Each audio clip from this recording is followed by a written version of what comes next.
Kicking off the list at number 10, hot topics.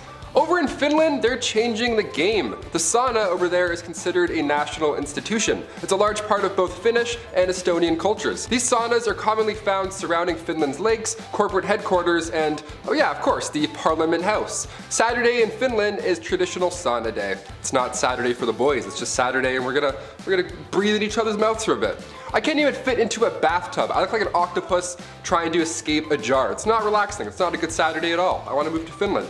When government leaders can't agree on an issue, they take it to the sauna. How amazing does that sound? In the middle of passing a bill, dudes will just pause and then go hit the sauna. We need this over here.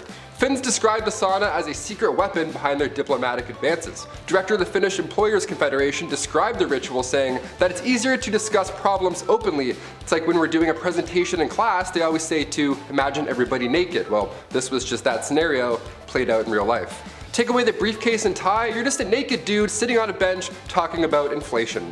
Kind of an odd picture when you think of it. Number 9, the outhouse. One thing I am glad I don't have to deal with anymore is outhouses. Not that I ever did, it's just something I don't want to do. I called the chief again last night and he said it wasn't it again. Outhouses have been around for a long time.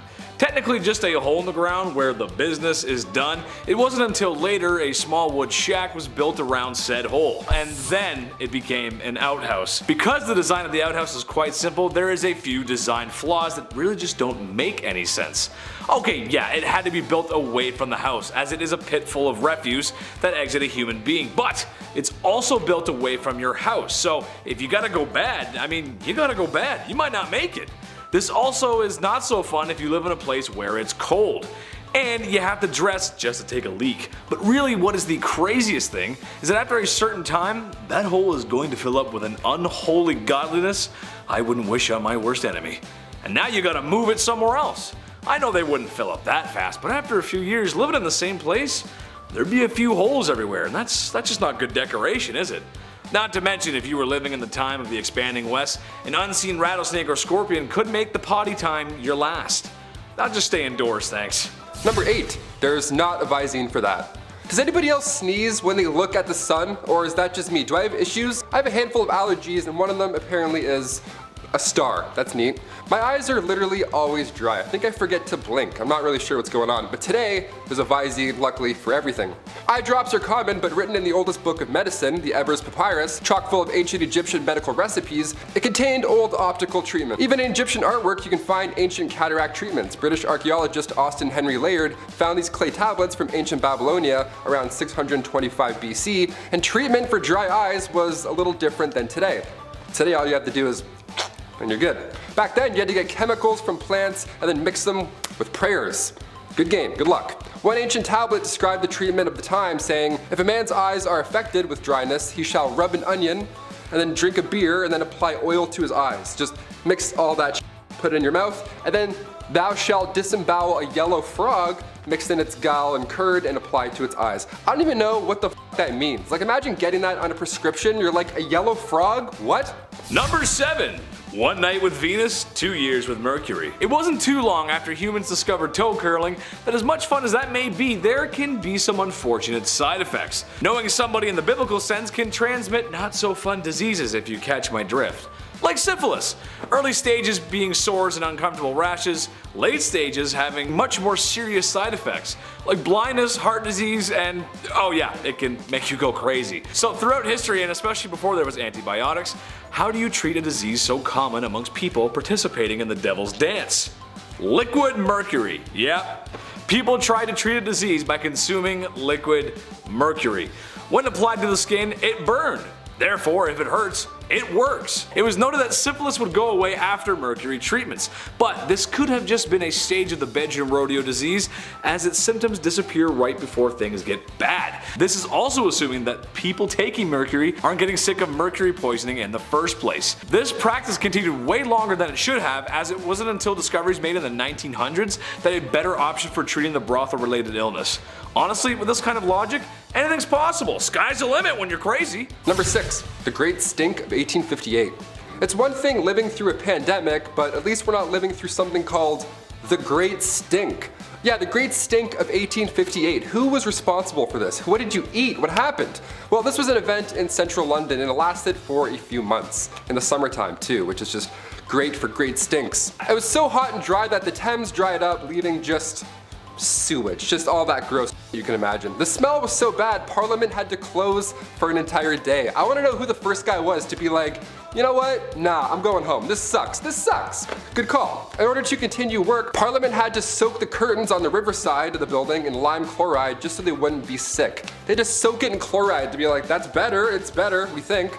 They were on the verge of moving their entire operation to Oxford. That's how bad it was. Members of the committee were quitting their jobs. While this sounds all bad, hundreds of tons of limes were being discharged into sewers to help the smell. So if you had a stuffy nose in July 1858, you could have made £1,500 a week just messing around with limes. You missed your shot.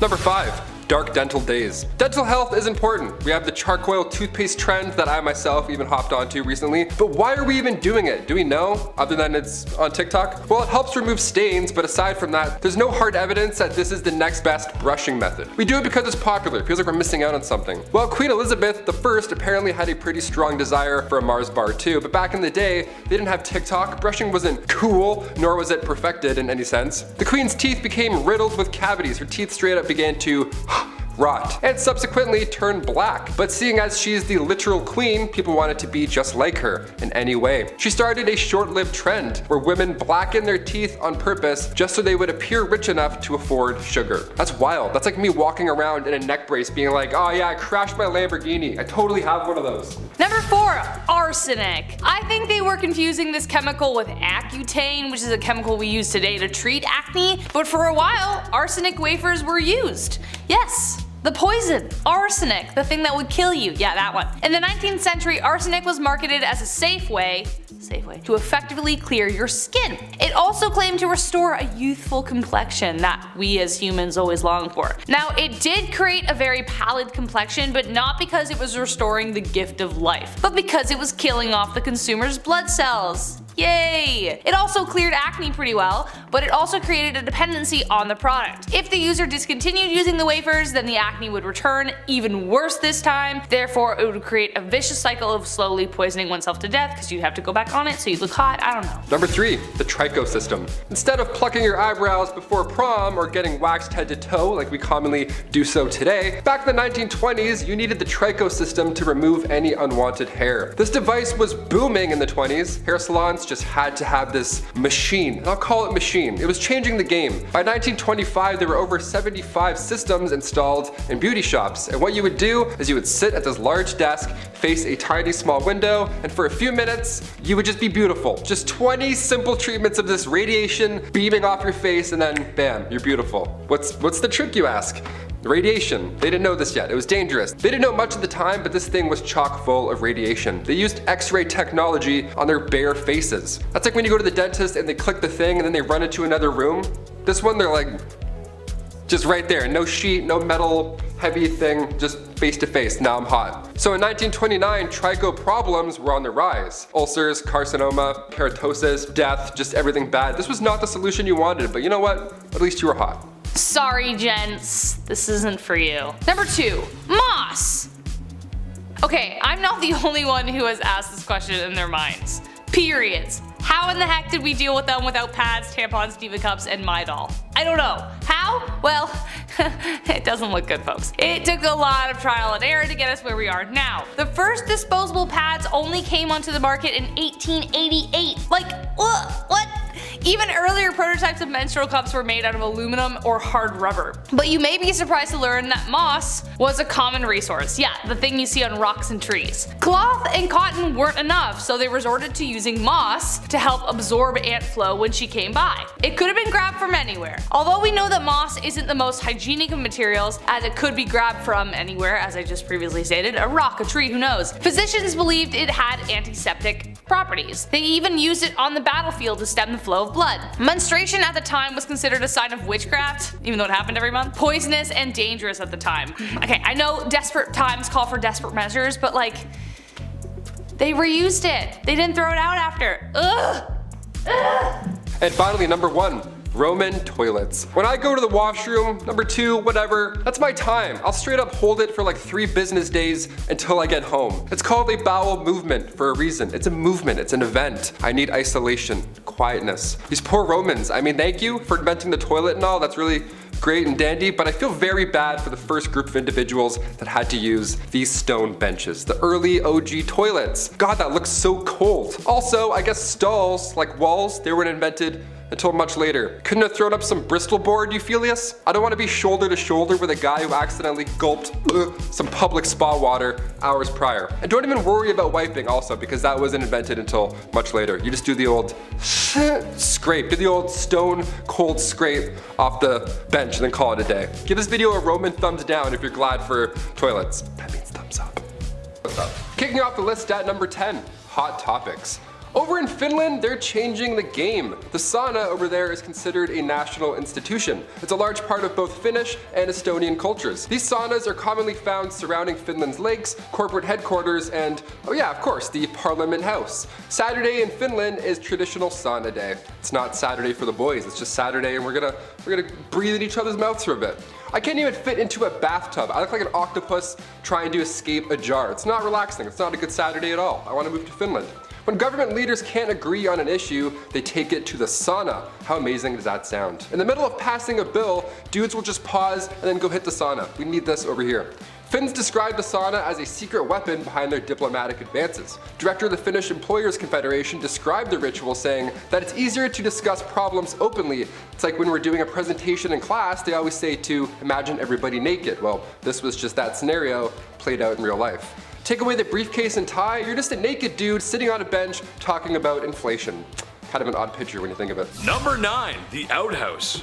One thing I am glad I don't have to deal with anymore is outhouses. Not that I ever did, it's just something I don't want to do. I called the chief again last night and he said it wasn't it again.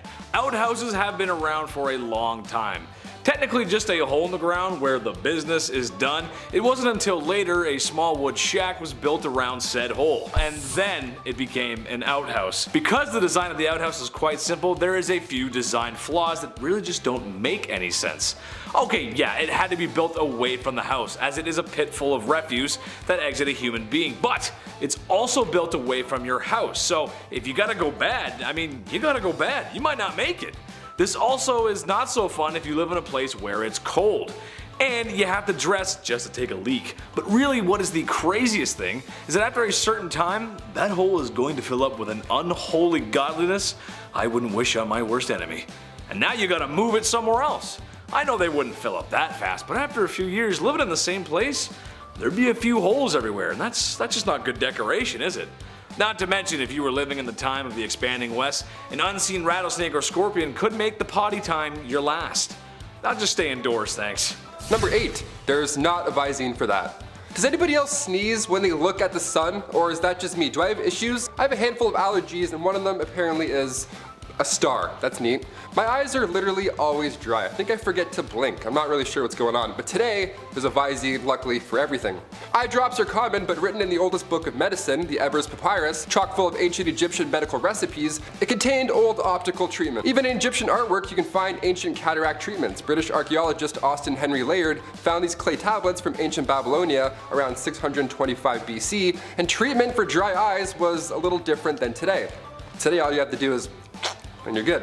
Back then you had to get chemicals from plants and then mix them with prayers.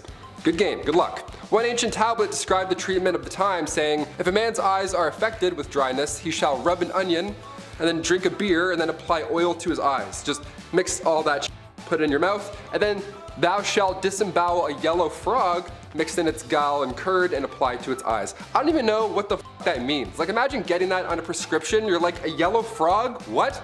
Number 7. 1 night with Venus, 2 years with Mercury. It wasn't too long after humans discovered toe curling that as much fun as that may be, there can be some unfortunate side effects. Knowing somebody in the biblical sense can transmit not so fun diseases if you catch my drift. Like syphilis, early stages being sores and uncomfortable rashes, late stages having much more serious side effects, like blindness, heart disease, and oh yeah, it can make you go crazy. So throughout history, and especially before there was antibiotics, how do you treat a disease so common amongst people participating in the devil's dance? Liquid mercury. Yep. People tried to treat a disease by consuming liquid mercury. When applied to the skin, it burned. Therefore, if it hurts, it works. It was noted that syphilis would go away after mercury treatments, but this could have just been a stage of the bedroom rodeo disease, as its symptoms disappear right before things get bad. This is also assuming that people taking mercury aren't getting sick of mercury poisoning in the first place. This practice continued way longer than it should have, as it wasn't until discoveries made in the 1900s that a better option for treating the brothel-related illness. Honestly, with this kind of logic, anything's possible. Sky's the limit when you're crazy. Number 6. The Great Stink of 1858. It's one thing living through a pandemic, but at least we're not living through something called the Great Stink. Yeah, the Great Stink of 1858. Who was responsible for this? What did you eat? What happened? Well, this was an event in central London, and it lasted for a few months. In the summertime too, which is just great for great stinks. It was so hot and dry that the Thames dried up, leaving just sewage, just all that gross you can imagine. The smell was so bad, Parliament had to close for an entire day. I want to know who the first guy was to be like, you know what? Nah, I'm going home. This sucks. This sucks. Good call. In order to continue work, Parliament had to soak the curtains on the riverside of the building in lime chloride just so they wouldn't be sick. They just soak it in chloride to be like, that's better, it's better, we think. They were on the verge of moving their entire operation to Oxford. That's how bad it was. Members of the committee were quitting their jobs. While this sounds all bad, hundreds of tons of limes were being discharged into sewers to help the smell. So if you had a stuffy nose in July 1858, you could have made 1,500 pounds a week just messing around with limes. You missed your shot. Number 5. Crocodile done the deed. Again, I'm saying this again. Who had the gall? Who had the damn audacity to look at a steaming pile of digested animal excrement and go, you know, that will work for insert problem here. Once again, I put the question, how the heck did we survive? But nevertheless, we are here once again to bring to you yet another animal poop cure-all, and this time it was for contraception. Yes, in ancient Egypt, women would use crocodile dung as a contraceptive. Yay! Now, crocodiles were worshipped and sacred to the ancient Egyptians, so that could be one reason why they thought it would help. They would mix it with sour milk, to make it a pasty kind of poop dough with a hope that would create an acidic barrier to sperm. Kind of like a dungy version of a diaphragm or a cap used today, but covered in spermicide. We had to start somewhere, but I honestly can't think of a better way to kill the mood. Hold on, honey. Gotta shove some poop out there. Number 4. Sulfur for freckles. Ooh, this next one gets me hot. This next one hits too close to home. Sorry, frecklers. I love my freckles. Every summer they pop harder and harder. Better, faster, and stronger. I love them. But back in the day, there were some pretty insane methods to get rid of them. I know, get rid of them. How could you, right? How dare you? Having freckles in ancient Roman days meant you couldn't participate in your favorite magical rituals. Yeah, sorry, Balthazar. I'll catch the next meeting, I guess. I'm gonna go wash up. Having freckles meant you were impure or polluted. And in ancient Greece, having a beauty mark or 1,000 on your face or cheek meant a bright future was in store for you. So depends really where I am. But I'm like, huh? Medieval Europe, moles or freckles meant that you were for sure a witch. Great. That one they're onto something a little bit. They got witchy vibes. Ancient China, if you had a red or black mole, that was actually a good sign. But a brown mole, like this one, meant grave warning signs. Eee. So depending where and when you were, that freckle that you named when you were 7 could have possibly changed your entire life. In places where freckles weren't desirable, sulfur was used daily to get rid of them. We don't recommend lathering your face with sulfur. In fact, I think magical rituals are safer. Number 3, Versailles and other palaces. Did anyone else imagine when they were a kid that they were born in the wrong era and should have been like prancing around in golden embroidered gowns in palaces, or being in a masquerade decked in velvet across the room from your secret lover? Some more than most. Except there is a lot missing from that fantasy, specifically the smell. You'd think a place like Versailles with like halls of mirrors and lots of gold everywhere would be like the cleanest place to live in the 18th century, but the reality was stomach churning. Remember that red velvet dress? Well, that hadn't been washed in God knows how long, and you were stuffed in a room with people wearing the same thing, and everywhere was a toilet. That's right, nobles didn't wait to empty themselves in a chamber pot or bathroom of some kind. Versailles was their toilet. They would relieve themselves in empty fire pits, imagine if it was occupied, in the stairwell, behind doors, wherever they felt. Sounds too ridiculous to be true? Well, take this 1675 report of the Louvre Palace in Paris, and I quote, "On the grand staircases, behind the doors, and almost everywhere one sees, there are masses of excrement. One smells 1,000 unbearable stenches caused by calls of nature, which everyone goes to do there every day." Unquote. Things got so bad in other palaces, Henry VIII even had to decree that cooks in the royal kitchen were forbidden to work naked. Why were they working naked? I don't know. Or in garments of such vileness as they do. So as for my first point, I think I was born in precisely the right era. Number 2, finger food. You ever go to somebody's house for dinner and they have like 15 forks laying in front of you, just way too many utensils for no reason. That's why I like nachos, okay? It's not intimidating. Burgers aren't intimidating. You can just eat with your hands and get messy. It's easier. It's way more fun as well just to dive in and make an absolute mess. Like medieval times, for example, they had cutlery, but you had to be somebody fancy to have it. Most of the population, being poor and all, had to eat with their hands. Chopsticks were first used during the Shang dynasty. The oldest chopsticks ever found went as far back as 3000 BC. But come 400 AD, China's population spiked, resulting in a lack of resources for food. These stirring sticks now got a lot smaller to fit for their smaller portions, and that was the start of chopsticks. Fun fact, come the 16th century, the rich and fancy carried their own set of forks with them to their royal dinner. King Charles V of France had a vault with a few forks in it. He's like, hey, check this one out. Bing. That's how rare that kind of metalwork was back in medieval times. I bring plastic forks to work. Does that count for something? I have like 2 in my backpack, maybe 3. Number 1, and last but not least, a gong farmer. Adding to that fantasy I spoke about earlier, living in a castle with a glistening, sparkling moat. What moat could you want? Well, I'm sorry to say that moats often doubled as toilets. Very often when castles were built, the toilets would be built high up in the castle, hanging over the moat so that it would just drop right in there. But another way they would deal with their droppings was to build a toiletry over a cesspit, kind of like an outhouse, or kind of exactly like an outhouse. Except at one point the cesspit would fill up. Enter the hero of the hour. Today we have people with machines who do it. Somebody actually had to go in there and do it himself with their bare hands. Friends, remove your hats in honor of the gong farmer. Their job was to get on in there, shovel it out by hand, and ferry it to a spot where they could bury it. It was a dangerous job for a multitude of reasons, the top ones including the pits were often riddled with disease, and they were often quite deep. So as a result, they were paid very well for the time to sweeten the fact that no one would go near them, so they would be forever alone. But even then, lives were lost. One man by the name of Richard the Raker fell into one and drowned.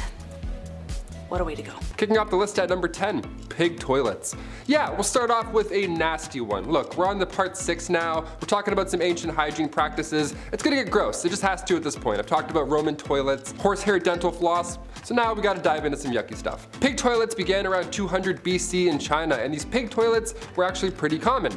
You would just go to the washroom over top of a pig pen. It's pretty straightforward. It's pretty awful, but also it's all they had. It was pretty awful, but I would say it's worse for the pigs, definitely worse for the pigs. The pigs would eat the waste because it was mixed into their food. They couldn't tell the difference. Ugh, horrible. This was one of the few options to manage waste, especially in areas where plumbing wasn't possible. I talked about pigs going to court in a recent Bumblebee video. If I was a pig, I would be pressing charges left, right, and center after this. That's so disgusting. We're at number 10, and I want to puke. Nice, buckle up. Number 9, water closets. This one sounds fun. A closet full of water. What a blast, pun intended. Back in the 1800s, all over Europe, our modern day version of the bathroom came to life. Thankfully, I'm very glad this happened. If it didn't happen, it'd be a little bit different nowadays. It takes 2 things to have a water closet. A home big enough for a room purely devoted to waste, which is amazing. And of course, running water, that definitely helps. Sir John Harington, godson to Queen Elizabeth I, was determined to invent what we now know as the basic toilet. Back in 1596, he created this idea, and people actually made fun of this guy for spending so much time working on a useless device. Yeah. The more we know. Cut to 200 years later, another inventor by the name of Alexander Cummings reworked the water closet, added an S-trap, the little valve between the top and the bottom parts of the bowl, and now we're on the right track. Then a couple years later, in 1777, Samuel Prosser applied for a plunger closet patent and got it. A year later after that, Joseph Brahma enters the toilet game, adds a valve on the bottom, an old school ball cock. So we're getting there, slowly over time. Different inventors are bringing their new ideas in, all so that we can go and take a shit. Brahman was a sailor at the time, so his water closet was often used on ships of that era. Today we have toilets that flush automatically. Once you get up or move around, the sensors think you're done, and then they blast away. If you stand and wipe, good game. Things will be making noise all day long. Number 8. Bald face. In another video on things too woke for this era, I talked about how it was once cool to have no hair on your face at all. I can't grow any facial hair, so this reaches out to me. This is good. I like this. I like punching in on this fact. Well, Queen Elizabeth I was the first to bring this idea into Western culture. She influenced women to completely pluck their eyebrows, and on top of that, they would also shave their hairline back as far as they could, so their faces would be as large and as big and bright as possible. Just right there, like the big moon. It was common for women to soak bandages in a mix of ammonia, vinegar, walnut oil, all to hopefully suppress the hair growth on their forehead. Facial hair was removed, but body hair, that was left untouched. The Catholic Church also influenced the look. Growing your hair out was a feminine display until you went out in public and had long hair. Then it was immodest. Because, of course. Number 7, loincloths. Okay, I have to adjust the jeans for this one. Going back to ancient Roman and ancient Egyptian times, the loincloth was used by all. Neat. Either that or you would just be naked. So, if you're a nudist, great. Hit the thumbs up if you're a nudist. I don't know why I said that. We're gonna keep going. I found this neat step-by-step on the internet how to make your own loincloth. And it's a bit more complicated than throwing on sweatshorts and calling it a day. We don't have a lot of archaeological evidence today because these linens barely made it through a decade, let alone all this time. But ancient Romans would use leather also to make underwear, which is, just imagining that, I'm like, it's hot. Hot goat skin wrapped around your waist in the sun. We love it. We still use leather today when it comes to undergarments, but we'll save that talk for another time. Number 6, breast bags. There's a neat term, breast bags. Let's bring that one back, see if it sticks. Now, contrary to what I just explained over at point number 7, women, more often than not, didn't wear undergarments in the Middle Ages. Up here, at least. But in 2008, at Austria's Langborn Castle, something that resembled a modern-day bra was discovered. It's believed that only higher-ups, ladies of nobility rather, were the only ones who had the privilege to wear these breast bags, or breast cups. I say breast bags, sounds a little funnier. We have bags of milk in Canada, so I'm connecting the, I gotta connect the jokes. I can't say much personally, but this does not look supportive enough at all. It's like a pirate flag, it's like ripped apart, this is nothing. If you have back problems, I don't think these breast bags are gonna help you. If you're ever catching up on some 13th century readings, well, now you have an image when you see the word breast bag. It's this eye patch that they called support. Number 5, shampoo. When my hair grew longer over the pandemic, I had a huge wake-up call. I had no idea what I was doing. I only used the Guy's shampoo, like the classic 4-in-1 shampoos. That wasn't working anymore. I needed some curl cream. I needed shampoo and conditioner, separate things. It takes time to figure out what works with your flow, but the ancient Romans, they didn't have Head and Shoulders. They would just dip their hair in cold water at a public bathhouse, also very public, and then rub and scrape oils away. Lime wire was also used to wash your hair back then, but that was horrible. It's just as useful as lime wire. Sometimes Europeans wouldn't even use water at all. They would just rub their head with bran before bed and then brush it out with a comb in the morning. Yeah, bran. I used dog shampoo once by accident. Honestly, guys, I'm not gonna lie. There's something they're not telling us. It was too nice. Number 4, aqua tofana. Not to be confused with Aquafina, which is also pretty horrible. Aqua tofana was hot in the 17th century. This was a straight up poison that was marketed as a cosmetic. This was during the late 1600s and it was first used by 2 women, Francesca Lasarda and Teofania di Amato. They used this cosmetic, this makeup, so that when their husbands kissed them on the cheek, they would then be poisoned. It's named after its creator, a lady named Tofania, who was caught and executed for her crimes, but her recipe carried on through who we believe was her daughter, Julia Tofana. She took this deadly recipe all the way to Rome and then kept manufacturing it. Inside this cursed cosmetic was arsenic, lead, and perhaps belladonna. It was colorless, tasteless, and one of the deadliest. This cosmetic took over 600 lives. Brutal. Number 3, baldness. So what if you're going bald, but you don't have a massive 16th century stupid wig? Then what do? Well, back in those days, if your hair started to thin out or you were losing patches, you would need a mix of chicken droppings. Yeah, chicken mixed with potassium. Okay. This ancient advice comes from a man named Peter Levens. He wrote this method down in 1654 as an alternative to lice-infected wigs. Both sound absolutely horrible. Honestly, I think I'd rather the lice-infected wig. At least then you can just take it off. Number 2, sailor's delight. Life on the sea was all but a sea breeze, and even today, you know how hard it is to take a shit on a boat? Whale watching's fun and games until your stomach decides it's had enough of the sea and wants to go home. While it's a rockin' and rollin' way of using the loo, how did sailors do it back in the day, before anything helpful? Was it easier being far away from the general public? Was it helpful that water was all around the place? Honestly, not really. That's when a tow rag comes into play. Yeah, anytime the word rag is used, you're not in for a good time. Near the head of the ship where the toilet was, this little indent or whatever the toilet, it wasn't a toilet, it was a hole, there was a single rope with a rag, and when it wasn't being used, or shared rather, the rag would be tossed over the side of the ship so it would just dangle in the water and wash away all day, which is fine, I think. I'm not really sure. The sharing is caring thing, I'm not on board for, pun intended. Do you fold, do you scrunch, or do you use barnacle rope? How do you do it, guys? Comment down below. Number 1, Q-tips. I love Q-tips a lot. I do 2 at the same time, and then I flip them, and then I do it again. Yeah, I get them twice. The first one for cleanliness, and the second one because it's for me, because I feel like it. Sue me. My eyes roll right back. It's the best. If COVID tests were done through your ear, I'd be getting tested twice a day just for fun. Q-tips, most of us know by now, weren't exactly made for cleaning your ears. As much as we only use them for that, Q-tips were invented in 1923 by a man named Leo Gergenzang after his wife stuck cotton balls to the end of a toothpick. Sounds a lot like she invented Q-tips, but sure, we'll roll with it. From 1923 to 1926, they were named Baby Gays, and then Q-tip Baby Gays, and then finally just Q-tips. Baby Ray's is like, too close. Sweet Baby Ray's is like way too close. Our sauce is not even close to that product. Back in those days, Q-tips were actually dipped in boric acid first before being shipped out. They were intended to sterilize wounds. After this, there was even Q soaps, Q oils, Q creams, Q cards, whatever, you name it. Anything that made you a QT. So what's this rumor that they're not supposed to be used in your ears? Like, sorry, what? What's that all about? Is that real? Well, in 2008, otologist Dennis Fitzgerald brought forward concerns about Q-tips and how they're really pushing earwax further into your ear canal, leading to possible infections. When Chesbrough Ponds bought the company in 1962, they added the warning on the box, a warning we all gladly will still ignore, like I said at the beginning. I take one look at my earbuds and I'm like, yeah, I need 4 Q-tips right away. I need Q-tips yesterday. Number 10, spitting.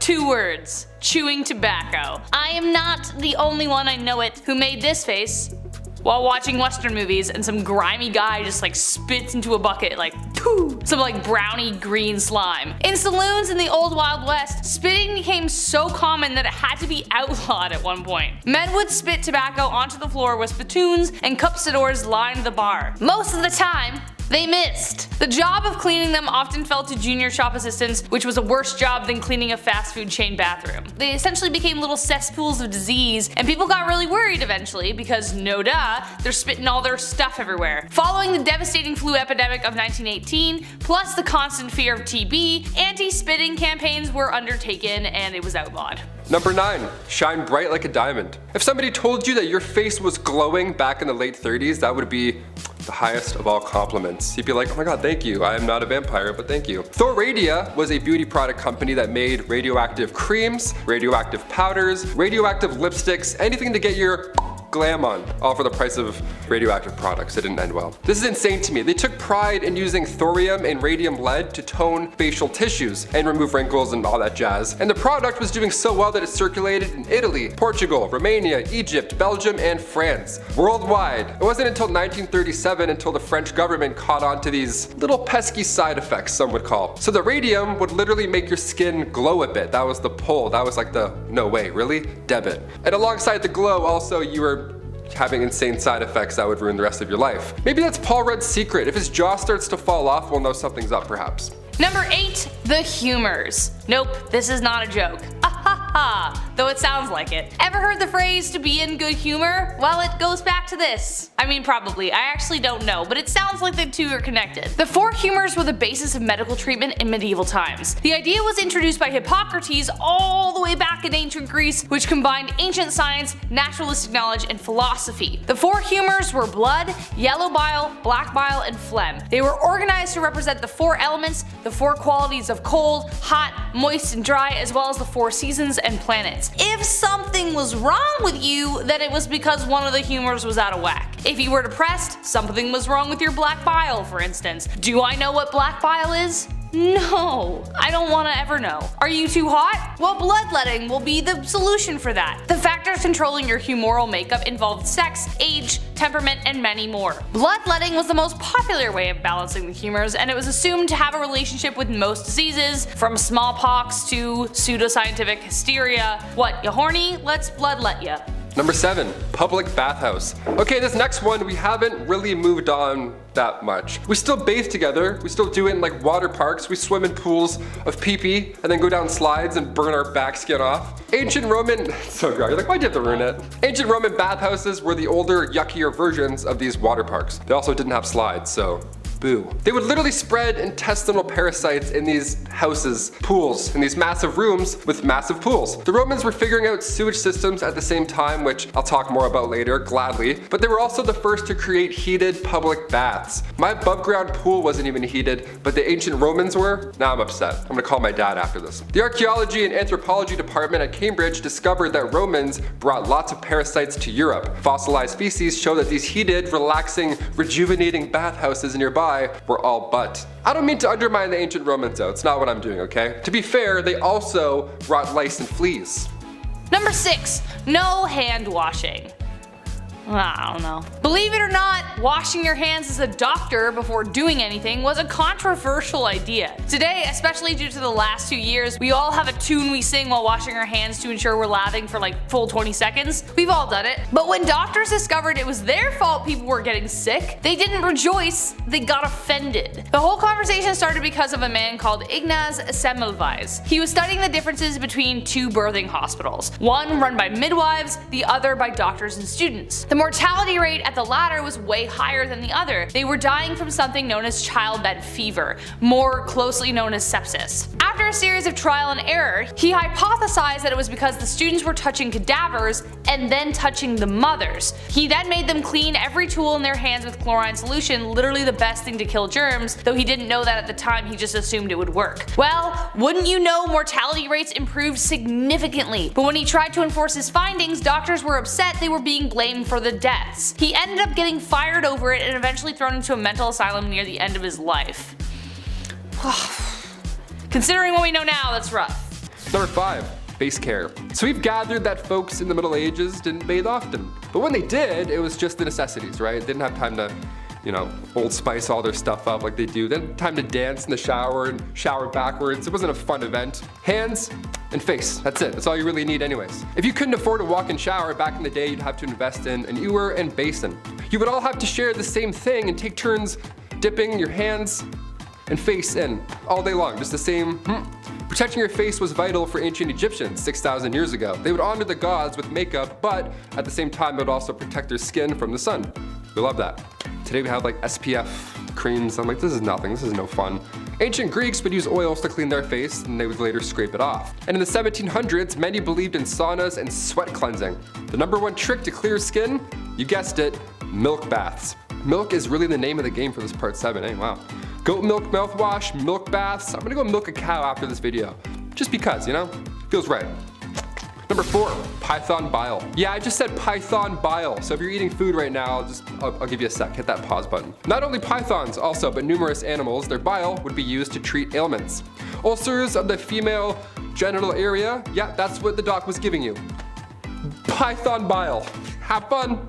Ancient Chinese physicians would also hand over some elephant bile as well if bad breath was bringing down your game. Elephant bile mixed with water would get rid of halitosis. Honestly, any type of bile, just count me out. I just won't brush. How's that? Taylor, why do you have bad breath? Oh, have you seen the alternative? That's why, Mike. That's why. I almost tripped, but that's why. I almost broke my leg.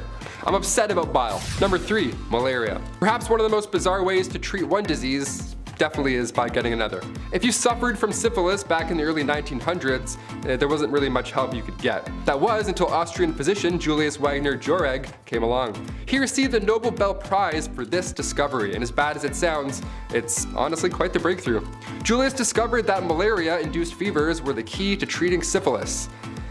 Nice. Now I guess, we don't do this anymore because, well, malaria is still horrible, and a hefty amount of patients lost their lives trying this method. So no, we at Bumblebee do not recommend this method. We have other ways to treat it now.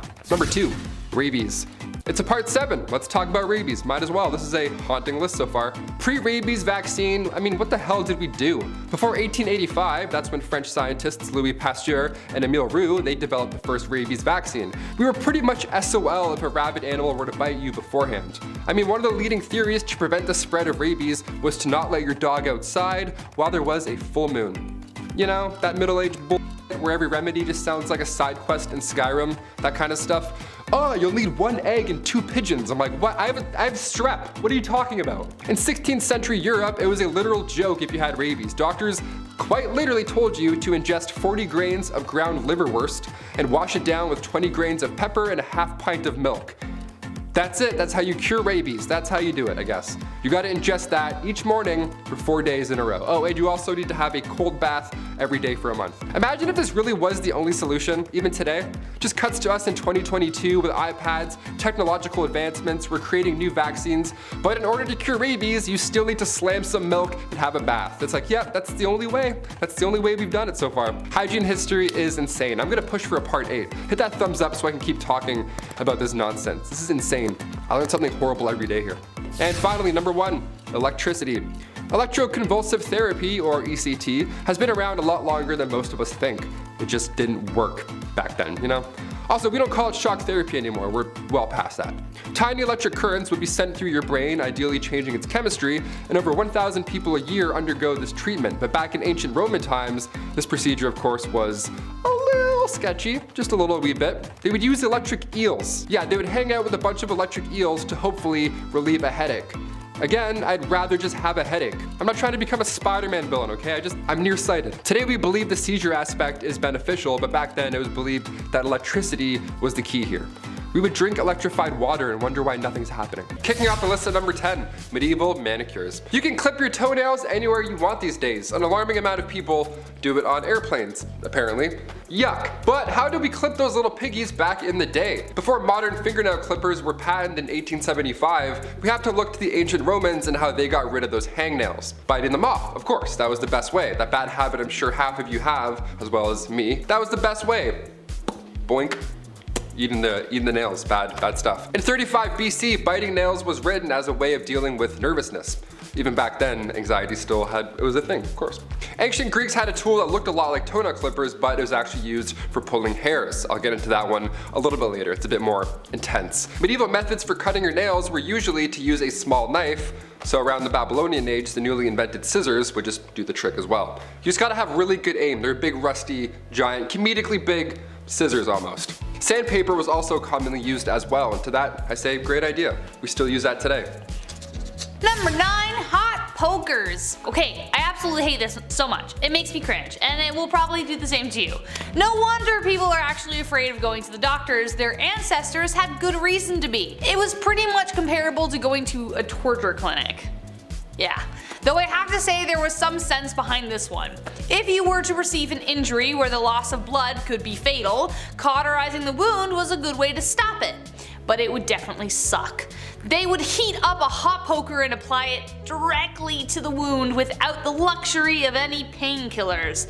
Obviously, this would be extremely painful. Would I rather bleed out? Or have this done? I honestly don't know. However, it would probably result in infection if not treated properly, especially considering that they didn't wash their damn hands, as we found out in the previous video. But they wouldn't just use hot pokers for blood wounds, they would also use them to burn off hemorrhoids and STDs and, I don't know, hopes and dreams. It was a bad time. Number 8, clamshell hair removal. Whew, here we go. Nowadays you can laser off any unwanted hair. Waxing as well, sounds like an absolute nightmare, but compared to how it used to be done, it's still our best method today. Looking back to around 100,000 years ago, long before Gillette had their 9-blade razors with cooling gels and all that good shit, we had to use seashells. Literal seashells. And when I say seashells, I don't mean they would glide across the skin and, you know, Sweeney Todd themselves. No, they would use 2 shells and then put them together as tweezers and pluck the hairs out one by one. Seashells. Can you hear that? It's the sound of our ancestors plucking their eyebrows. They're still screaming. Sharpened clamshells were used later in the 19th century, and we realized if they're flat enough, we can swipe them off. So they were sharpening shells. Eventually they got to the gliding technique. Saves time, but still it was horrible. And if that sounds bad, 30,000 years ago, we used flint blades to shave. Yeah, just remember, when you nick yourself, it can always be better. Number 7, mouse skins. It honestly seems like we really can't get our eyebrows right. In the early 2000s, they were plucked within an inch of their life. Today we have brow pencils, waxing, soap brows, which I really don't understand.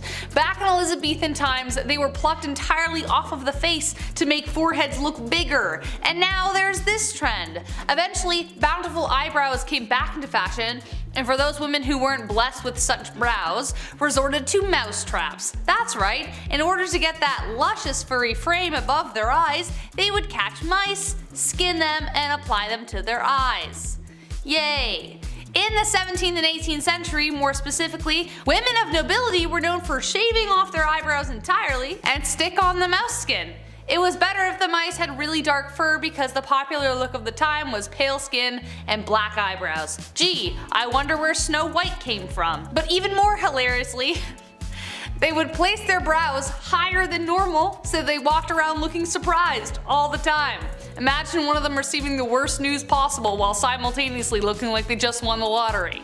Also, the glue wasn't very good, so they would fall off at leisure. Your mom died. Oh no, like what the heck? Number 6, horsehair dental floss. Yeehaw! Okay, despite how annoying dentists can be sometimes, flossing is vital when it comes to mouth cleanliness.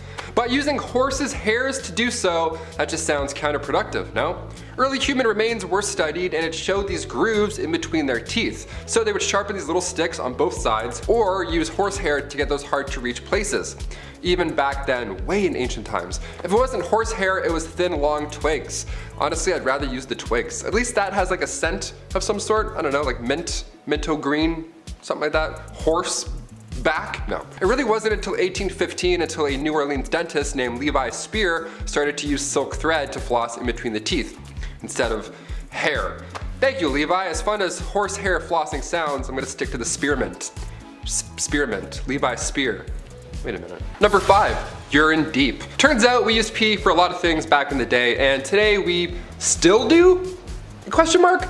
The Romans used urine to wash their clothes, and even more impressive / gross is the fact that they used urine to help with inflammation, burns, or skin disease. Yeah, pee was the #1 trick. Get it? Number 1? Okay, we'll move on. Best way to whiten that smile was not a Crest white strip, but rather a facial mask dipped in the mellow yellow. Just pee. This is so gross. We mentioned on this channel before that Gladiator sweat was once bottled and then sold. Well, their pee as well was sold as this beauty product. Clean out those pores with a drop of Igor. Get it while it's hot, folks. This is extremely gross, obviously, but it does make sense. The ammonia in urine kicks stains away for good. That's why they would wash their clothes in the same way. Now we get it. History. Gross. Number 4, rush plants. Today we use chic shag carpets that, really tie the room together. Sips White Russian. But back in the olden times, they used something called the rush plant to pad their floors. But the thing was, this layer of dense plant material was a breeding ground for nits, ticks, and other creepy crawlies. It was a really unsanitary situation, but what else were you supposed to do? However, this kind of flooring made them vulnerable to disease and infection. The reason being, as these floors would not be renewed for sometimes 20 years, the bottom layer, left undisturbed, would accumulate a lot of really gross stuff like animal droppings, feces, the piece of grizzle you dropped that one time, fish scraps, whatever. So it was just not, it was like basically a swamp down there. Number 3, royal bum. The groom of the stool is a little bit different than the groom of a wedding. It was perhaps one of the worst jobs to have, but, pun intended, it's one of the most important roles. The groom of the king's close stool was a position created during King Henry VIII's reign. Their job was to wipe the king's butt. And if that doesn't sound horrible enough, this poor lad would carry the king's stool with him, like on his back, like a Jansport, and then monitor the king's meal times, and they would plan their day around when they thought the king would take a shit. I would be so anxious if a guy wearing a box toilet was just hanging out near me. He's like, hey, you feeling all right, boss? You good? You feeling full? That was a lot of bread earlier. You sure? All right, take 5. Just, I don't know. Just take a look. I don't know. I'll let you be. Just jump. You must be thinking, what poor soul got stuck with this job? Well, this job was an honor, my friend. Sons of noblemen were awarded this role. You would get pretty close to the king, I mean, obviously, but as time went on, these grooms became secretaries to that king. Pretty good upgrade. Eventually, getting a higher pay and benefits. Yeah, I would hope so. Even the king's walking, talking toilet gets dental back in the day. How neat is that? Number 2, eagle dung. I'm honestly not even sure what to say about this. You know? You have to have some kind of magnificent conviction to be like, I have no reason to believe this is true, but I am 110% sure that bird dung will fix it. Like, that's some kind of confidence I don't think I'm ever gonna get. Eagle dung was a common substance found in the birthing room of all places. It was often rubbed in to alleviate the pain, most often accompanied by rose water, because who wants to smell that while they're bringing life to the world? No one, obviously. Obviously that didn't work, and the bacteria from the stuff probably didn't help their recovery either. They also used to place amulets and charms on the stomach to speed contractions and put coriander on the thighs. Coriander was believed to attract the baby out of the womb. A risky move considering people either love or hate coriander. There's no in between. It either tastes like soap or it's the best thing you've ever had. If the delivery was proving difficult, they would open cupboard doors, untie hair, and perform other metaphors to help the mother deliver easier. But it's the eagle dung that really gets me here, folks. I have no excuse for them. Number 1, the dirty dead. What feels like a never-ending maze, the catacombs under Paris stretch for hundreds of miles. They're a big tourist attraction obviously today. Horror movies have been made about these catacombs, just these walls of skulls, but where did they come from? Why were they put there? Also, how bad was that smell? See, originally the tunnels were built for Paris stone mines, but near the end of the 18th century, its purpose started to shift. Cemeteries were starting to pile up, and I mean that in a literal sense, disgusting. There was nowhere to put all these bodies, and everybody else started to get sick because of them, because they were breathing in, you know, dad corpse hot dog breath. They didn't quite know how to handle the dead in a clean way, so they just wanted these bodies out of sight and out of mind. So all these dead bodies that were laying in alleys or on the side of the road, they were gathered and then tossed under the city in these tunnels. These tunnels have been there for centuries before them, so you might as well put them to good use. And by good use, I mean let's just stack skulls in an orderly fashion and terrorize civilians for centuries to come. Beautiful. Kicking off the list at number 10. Wiper no wiping. On part 3 of the series, we of course brought up the worst job in royal history, the groom of the stool. Wiping was a royalty. We didn't have the fluffy bear family telling us to #enjoy the go, where they used an incredible amount, just a wasteful amount of toilet paper. Those bears, so wasteful. We had to improvise back then and use leaves. And by we, I mean medieval peasants, not us. We discussed Romans just pooping through cold cement benches, but what did they use to wipe after the fact? Well, that was the sponge on the stick method, which I'll be honest, that's my favorite of the ancient methods. Because you know somebody had the perfect stick, right? Like one that was like, just the perfect angle to really get in there. No, the sponge on the stick wasn't that fun at all. It was actually communal, it was all bad. You had to share it, be like, oh, okay. Here you go, sir. Early Americans used brick-lined pits, and that was their washrooms. This was around the time of the Declaration of Independence, and besides human waste, people would dump anything in these toilets. They found a window in one of these pits. A window. Some poor guy hit a window. Can you believe that? And as for wiping, are you ready? Dried corn on the cob. That's what they would use. Yeah, man, next time you do that corn on the cob butter trick where you like spin it through the butter, all nice and smooth, keep that in mind. Number 9, just pull it. We've talked about brushing your teeth with urine, we've talked about using horsehair for dental floss, but can it get even more bizarre when it comes to oral cleanliness? Yes. We still do this method today. If a tooth is beyond repair or it's causing an infection in your jaw, yeah, just pull that sucker out. See ya. Sometimes it's the only option. Sometimes. Back in the day though, this was the best and only method. Sore tooth, maybe a cavity, something's not feeling right, maybe your gums are just hurting, maybe you bit down on a bone, no problem. Pull it. No matter what the case is, just yank it out. Dentists weren't a thing in the Middle Ages. Dr. Downer didn't politely remind you to floss more, you know what I'm saying? But they did have a barber, the fastest dentist in the game. Barbers were responsible for obviously cutting hair, but they too would pull teeth and they would bloodlet. This guy must have been in the weeds every single day. He was so busy. Yeah, just a little off the top, maybe a little bit of blood at this, a couple of molars too, classic 3-in-1 appointment, you're good, debit. If you walked into the barber shop and you were bald, he already knew what was up. He was like, all right, I'm gonna start warming up the arm here. And if you think that's weird, well, let's go a little bit more recent for this one. Number 8, Doormat toothpaste. We've mentioned some horrible lipsticks and face powders, so we need to mention this disaster of a brand. Moving past the days where your barber pulls out the problem in the 1940s, we had toothpaste. Yes, we had it. This is good. In fact, we had the most powerful toothpaste ever to this day.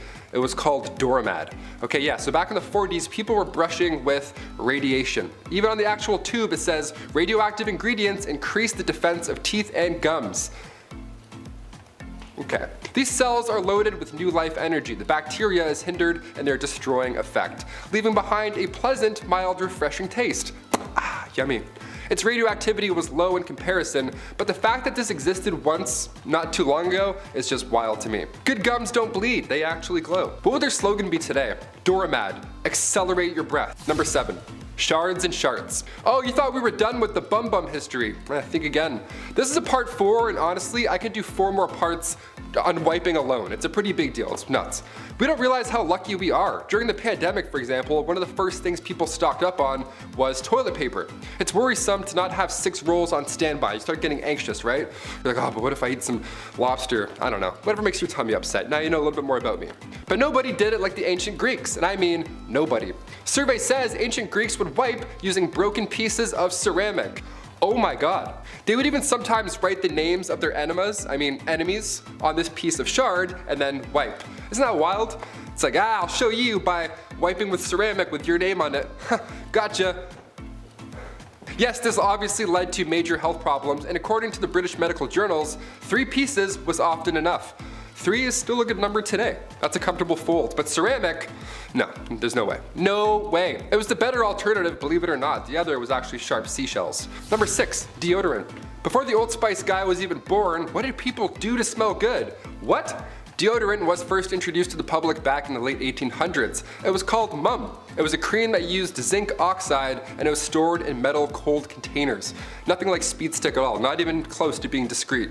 You can't put this stuff on the bus. They're gonna go, what's that guy doing with that jar of goop? Ancient Egyptians used ostrich eggs when it came to ancient deodorant. They made perfumes and were amongst the first to try any type of deodorant. So, thank you. Thank you. Hence the ostrich egg factor. Mixing a little fat, tamarisk, tortoise shells, nuts, and then bam, you're ready for the day. Another method was a little more yummy than ostrich eggs and nuts. Egyptians would also use porridge balls. Flavored porridge rolled up and then safely secured in your little apple pitter fritters right there. Just don't wave at anybody or else you'll...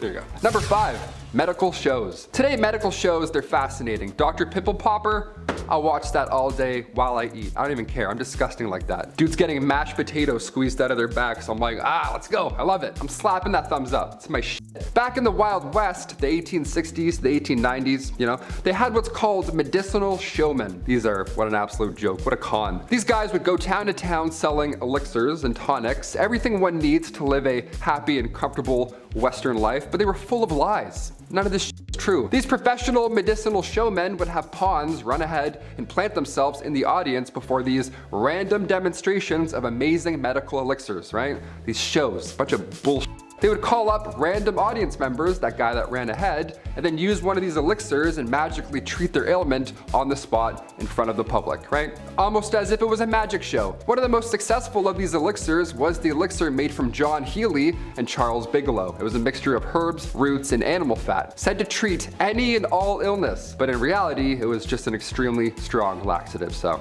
yeah, if you're gonna take it, make sure you're close to home.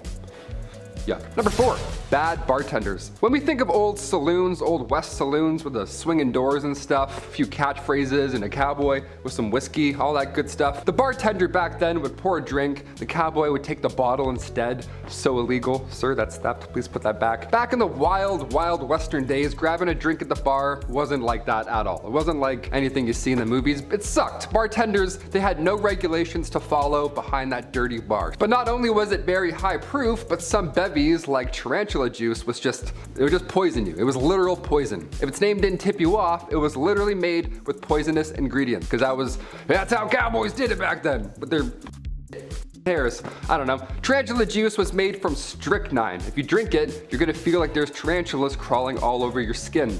That was their pitch back then. They're like, happy hour, come get tarantula juice. I'm like, awesome, thank you so much. How do I not tip? Which button do I press to not give you money, you freak? Number 3, grow it out. In the Old West era of the United States, men often grew their hair long as a practical choice rather than a cool fashion statement. You know what I mean? All those bandits with their long hair, they had to. Living in the rugged and often isolated terrain of the West, men had to perform many physically demanding tasks like hunting, ranching, mining, pouring whiskey drinks and tarantula juice. Long hair would help protect their scalp and neck from the sun and wind and all that good stuff. But it's important to note that haircuts were not always easily accessible back then. And many men back then could not afford them or did not have access to a barber. It's like, I can't cut it. It's like, where? We don't have anything. We don't have dental. What do we do? As a result, growing their hair long became a practical and functional choice for many men back in the Old West rather than, style. They were going for looks back then. They weren't doing man buns, doing the cowboy thing. They're like, no, I have bugs. I don't want you to see my bugs. I'm gonna grow it, thanks. Number 2,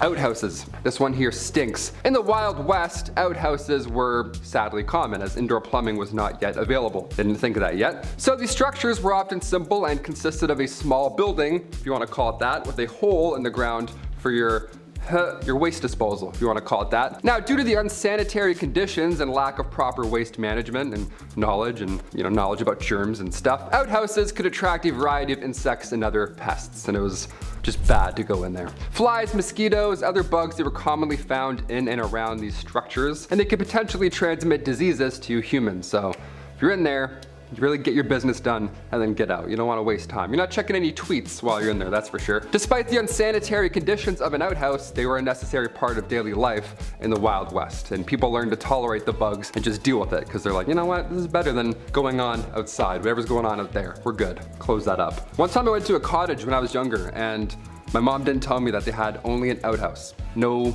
running water the entire week. I was like, awesome, let's turn around, I guess. I'm not doing that. I held it for like 7 days straight. It was a nightmare. And finally, number 1, broken bones. I'm lucky enough to have never broken a bone. I mean, knock on all the woods. But what if you did back in the old Western days, right? Then what would happen? What, is a cowboy gonna heal you up? No. What if you were trying to learn a kickflip and you broke your leg? Then what? What are you gonna do? If the dental plan was any indication, it's not pretty, not a lot of options. In the Old West, broken bones were a common occurrence, particularly among those who worked in physically demanding jobs, like ranchers, miners, cowboys, around livestock.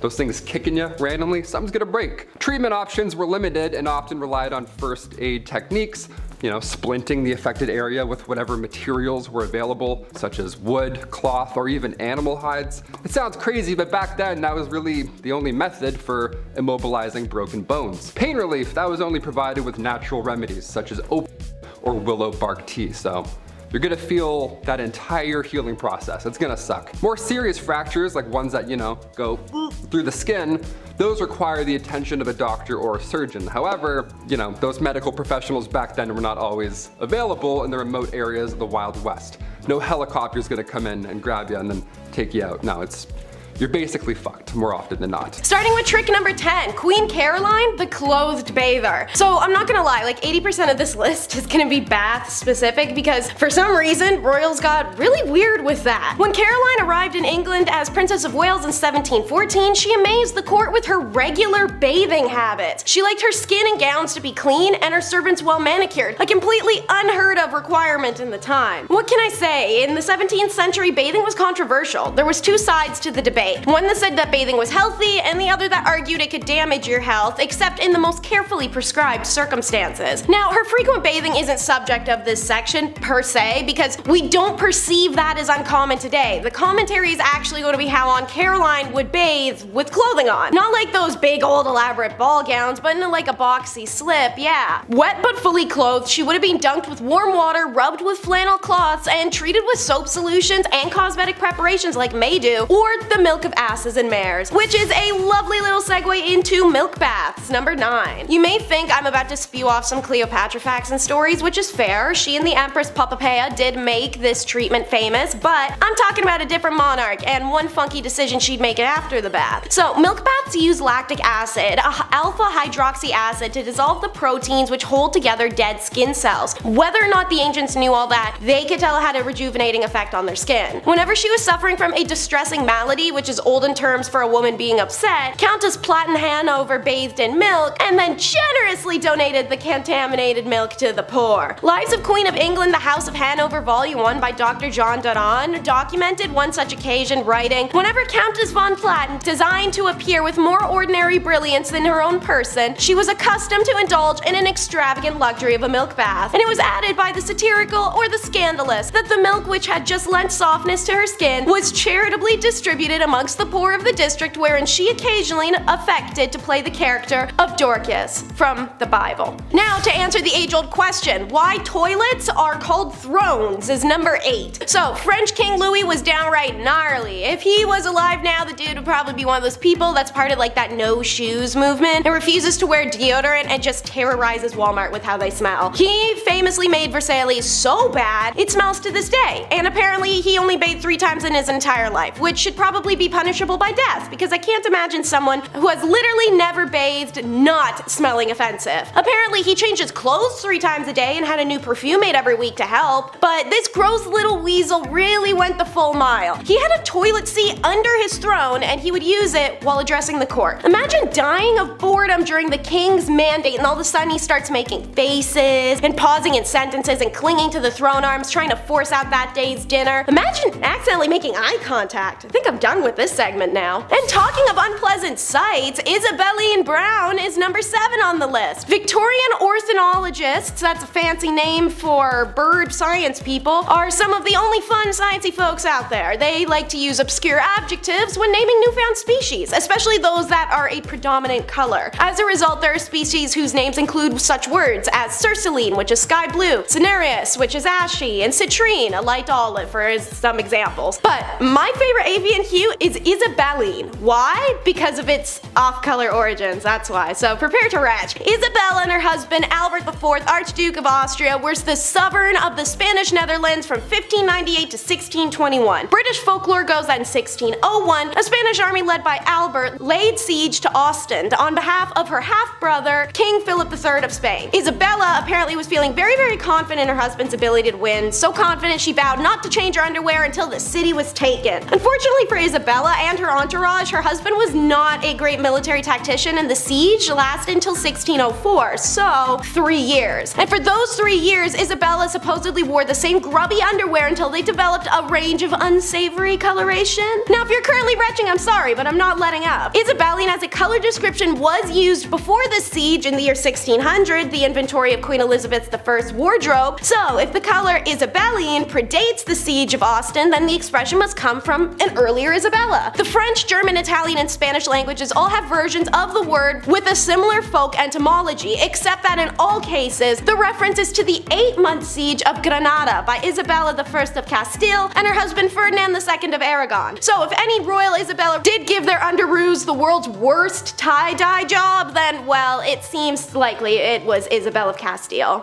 So let's talk about Isabel of Castile for number 6 and her bathing ban, shall we? So Philip II, Isabella's father, banned bathhouses in 1576. So apparently it's in the genetics to be downright filthy. This may sound crazy, but in Spain, the Christian doctrine saw bathing as a corrupt practice that could only lead to nakedness. Apparently, being a human in your most natural form was considered hedonism and something unreligious. God forbid if you splash some water on you too. So this belief was to such a wild extent, Christians often walked from England or France to Jerusalem as a ritual without washing or changing their clothes. After the conquest of Granada by the Christians, the Muslims of Spain not only had to give up their religion to survive the Inquisition, but they also had to give up bathing. Isabella and Ferdinand ordered the Muslim baths to be destroyed and informed them that bathing was strictly forbidden. Isabella boasted that she herself, their leader, had only bathed twice in her life, and pretty much every historian takes her word for it. Makes sense that she would be so grimy they can name a questionable shade of brown after her underwear. Naturally, the Muslim people are absolutely horrified because cleanliness is literally mandatory in their religion as the prerequisite for every form and mode of worship, and by extension it had become culturally significant. To separate them from their religion and then ban their last remaining tie to it, that's dirtier than Isabella's briefs. Even when Columbus mentioned the daily bathing habits of the indigenous peoples of Bahamas and the Caribbean, Isabella was horrified to the point of rage and commanded them too, as her new subjects, to stop this blasphemous bathing practice at once.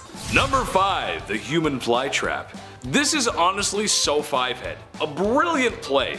Might be one of the best moves I've ever seen. Have you ever been to a picnic with a nice sandwich, some fresh crisp potato chips, and an ice cold lemonade as you sit on a warm blanket, enjoying the view just over yonder?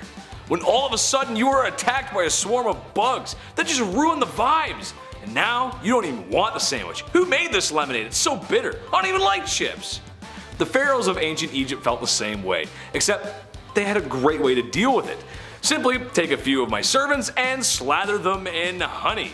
Place them away from our royal picnic and bada bing bada boom, you got no more flies bothering you or your sandwich. This honestly sounds completely cruel, and at a time when hygiene in general wasn't great, how did they get all that honey off? Sure, a dip in the Nile will get rid of most of it, but you'd probably just glaze yourself for a crocodile's lunch. Honey would get stuck in places where the sun don't shine. And just like shame, you can never really wash it off. Number 4, ancient sunscreen. As soon as summer comes around, game over, honey. I burn so easily. I have freckles for 2 days, then the rest is just red and just bad, all bad. That's why I'm a fan of winter. I don't have to keep applying sunscreen to my face all day and feel like I'm about to faint. But how did Egyptians beat the heat in ancient times? They didn't have Banana Breeze SPF 35. What did they do? Well, ancient Egyptians valued their skin as a symbol of beauty. You think your morning skincare routine requires a lot of work?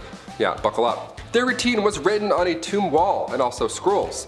They used rice bran containing UV absorbing gamma oryzanol, and that was used to block the sun off. Jasmine as well helped repair sun damage. Just some chick named Jasmine, she was like, don't look at it, just stop. Ancient Greeks used olive oil as sunscreen, which as far as UV protection goes, did absolutely next to nothing. You'd be burnt and dehydrated, but you know what? Tan line, so. Number 3, Red Dead Bandage. America 1864. There's a polite disagreement between North and South whether the South should be still using YouTube's least favorite S word as a business practice. The verdict? It wasn't very nice. That aside, the Southern states fought hard for a very stupid reason. Idiots. Such a hard fight in the fact that it was taking a serious toll on everyone. Specifically the Southern economy and civilians who got caught in the raw end of the deal. The war was a huge cost of life and money for both sides, but the South just didn't have the same resources the North did. So, after years of fighting, things weren't looking too good. An example of this was the South washing and reusing bandages as supplies were low and casualties were high. This might be hard to stomach, but that's just what happened. Nurses washed the blood off of blood-soaked rags and bandages to reuse simply because there was no supply.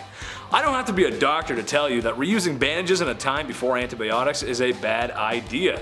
It might be better to just not have a bandage in that case at all, as the chance for infection would significantly increase. Dutch, you got any fresh band-aids over there? I scraped my knee fighting with Micah. Hurts real bad. Maybe get John to kiss my boo-boo better. Number 2, ancient socks. Somebody got me socks as a gift over the holidays, and let me tell you, still the best thing you can get. Socks and lip balm, you can do anything you want. Game over. Socks in ancient Greece were not the right and left neon green athletic socks that you have today. No, not even close. Socks came around in the 8th century BC, made fresh from, you guessed it, animal hairs. Yeah, it was gross. This actually led to Romans tying animal skins around their feet and then tying them up. Cut to the 2nd century AD in ancient Rome, the sock game got real. Romans began using fabrics instead of animal skins, and it was softer, lighter, and all that jazz. And then later on in the 5th century, socks were worn only by the most holy. Socks were associated with the church, and they were considered a symbol of purity. Yeah, you heard it. Socks would go all the way up to your leg, a little different than the New Balance ones we have now that just go up to your ankle that, fall off when you're halfway to work and then make you really upset. I have one right now, I'm gonna go figure it out. Number 1, heavy stomach. We as humans need food and water to live.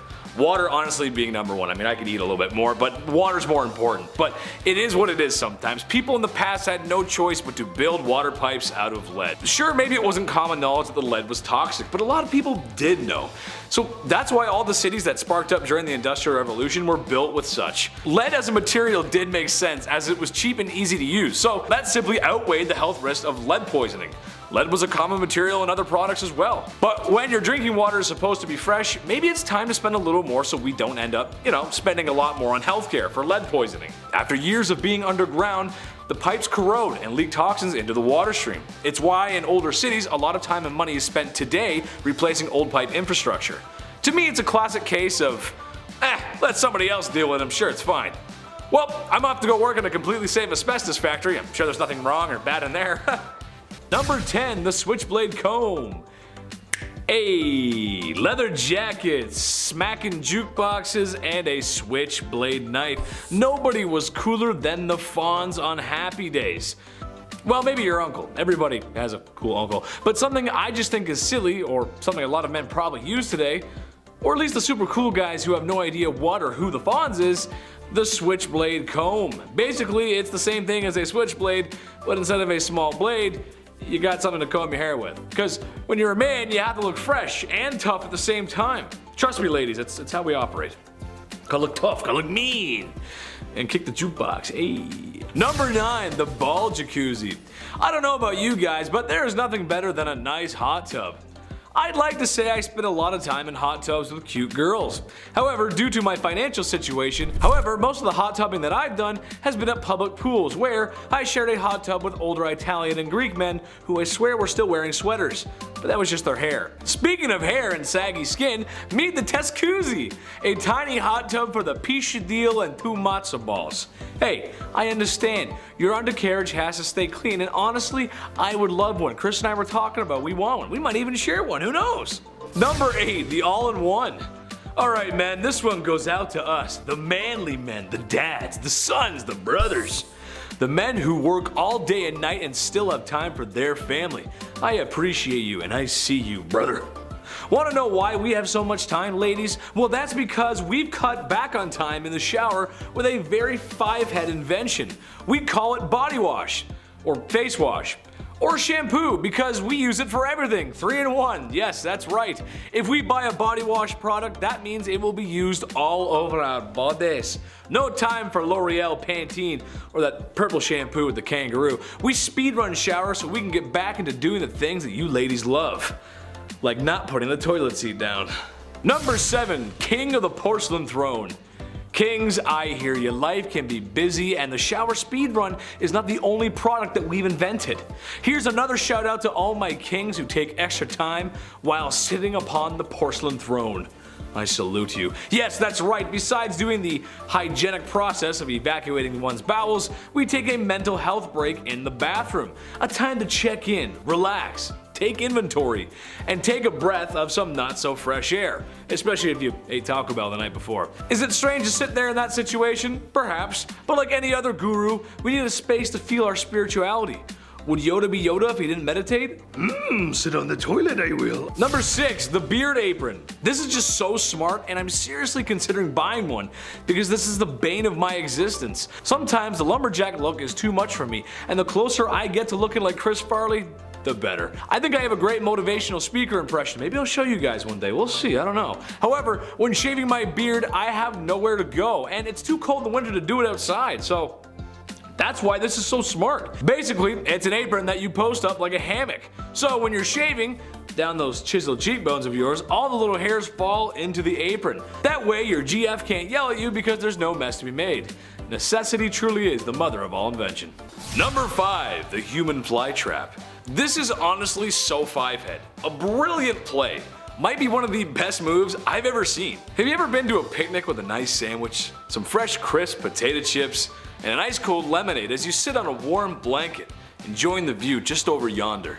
When all of a sudden you are attacked by a swarm of bugs that just ruin the vibes, and now you don't even want the sandwich. Who made this lemonade? It's so bitter. I don't even like chips. The pharaohs of ancient Egypt felt the same way, except they had a great way to deal with it. Simply take a few of my servants and slather them in honey. Place them away from our royal picnic and bada bing bada boom, you got no more flies bothering you or your sandwich. This honestly sounds completely cruel, and at a time when hygiene in general wasn't great, how did they get all that honey off? Sure, a dip in the Nile will get rid of most of it, but you'd probably just glaze yourself for a crocodile's lunch. Honey would get stuck in places where the sun don't shine. And just like shame, you can never really wash it off. Number 4, ancient sunscreen. As soon as summer comes around, game over, honey. I burn so easily. I have freckles for 2 days, then the rest is just red and just bad, all bad. That's why I'm a fan of winter. I don't have to keep applying sunscreen to my face all day and feel like I'm about to faint. But how did Egyptians beat the heat in ancient times? They didn't have Banana Breeze SPF 35. What did they do? Well, ancient Egyptians valued their skin as a symbol of beauty. You think your morning skincare routine requires a lot of work? Yeah, buckle up. Their routine was written on a tomb wall and also scrolls. They used rice bran containing UV absorbing gamma oryzanol, and that was used to block the sun off. Jasmine as well helped repair sun damage. Just some chick named Jasmine, she was like, don't look at it, just stop. Ancient Greeks used olive oil as sunscreen, which as far as UV protection goes, did absolutely next to nothing. You'd be burnt and dehydrated, but you know what? Tan line, so. Number 3, Red Dead Bandage. America 1864. There's a polite disagreement between North and South whether the South should be still using YouTube's least favorite S word as a business practice. The verdict? It wasn't very nice. That aside, the Southern states fought hard for a very stupid reason. Idiots. Such a hard fight in the fact that it was taking a serious toll on everyone. Specifically the Southern economy and civilians who got caught in the raw end of the deal. The war was a huge cost of life and money for both sides, but the South just didn't have the same resources the North did. So, after years of fighting, things weren't looking too good. An example of this was the South washing and reusing bandages as supplies were low and casualties were high. This might be hard to stomach, but that's just what happened. Nurses washed the blood off of blood-soaked rags and bandages to reuse simply because there was no supply. I don't have to be a doctor to tell you that reusing bandages in a time before antibiotics is a bad idea.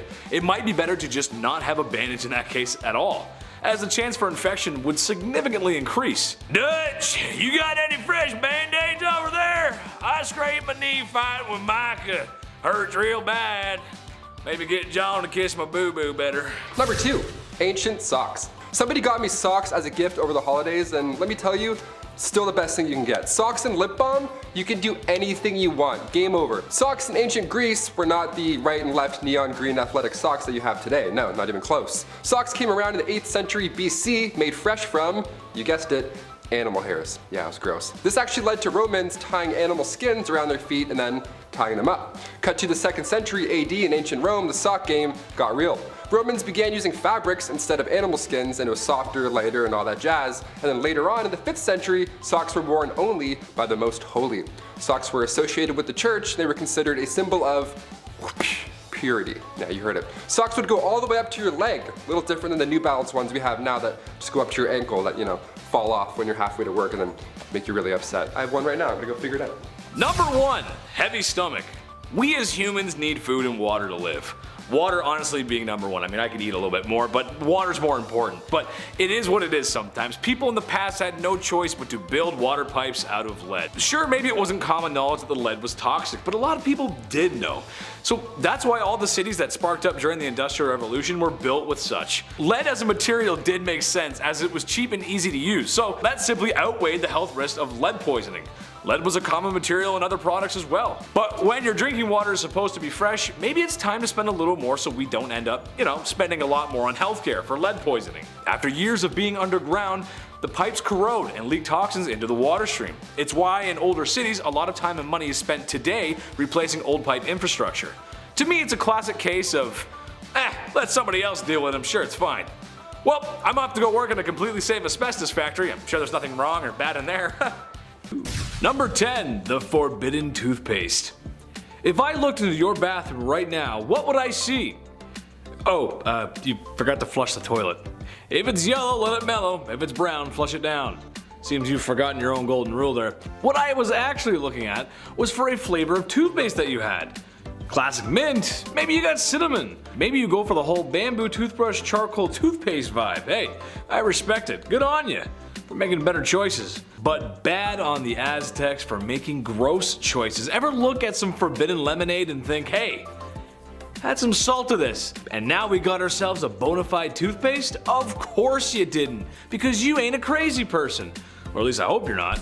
But yeah, Aztecs used to brush their teeth with an unholy mixture of golden broth, pee, and salt. Yeah, why would you add salt to pee? I think it cleans teeth, sure. You just have to borrow an Egyptian breath mint after. It's no big deal, it's fine. It's good for your teeth, it's fine.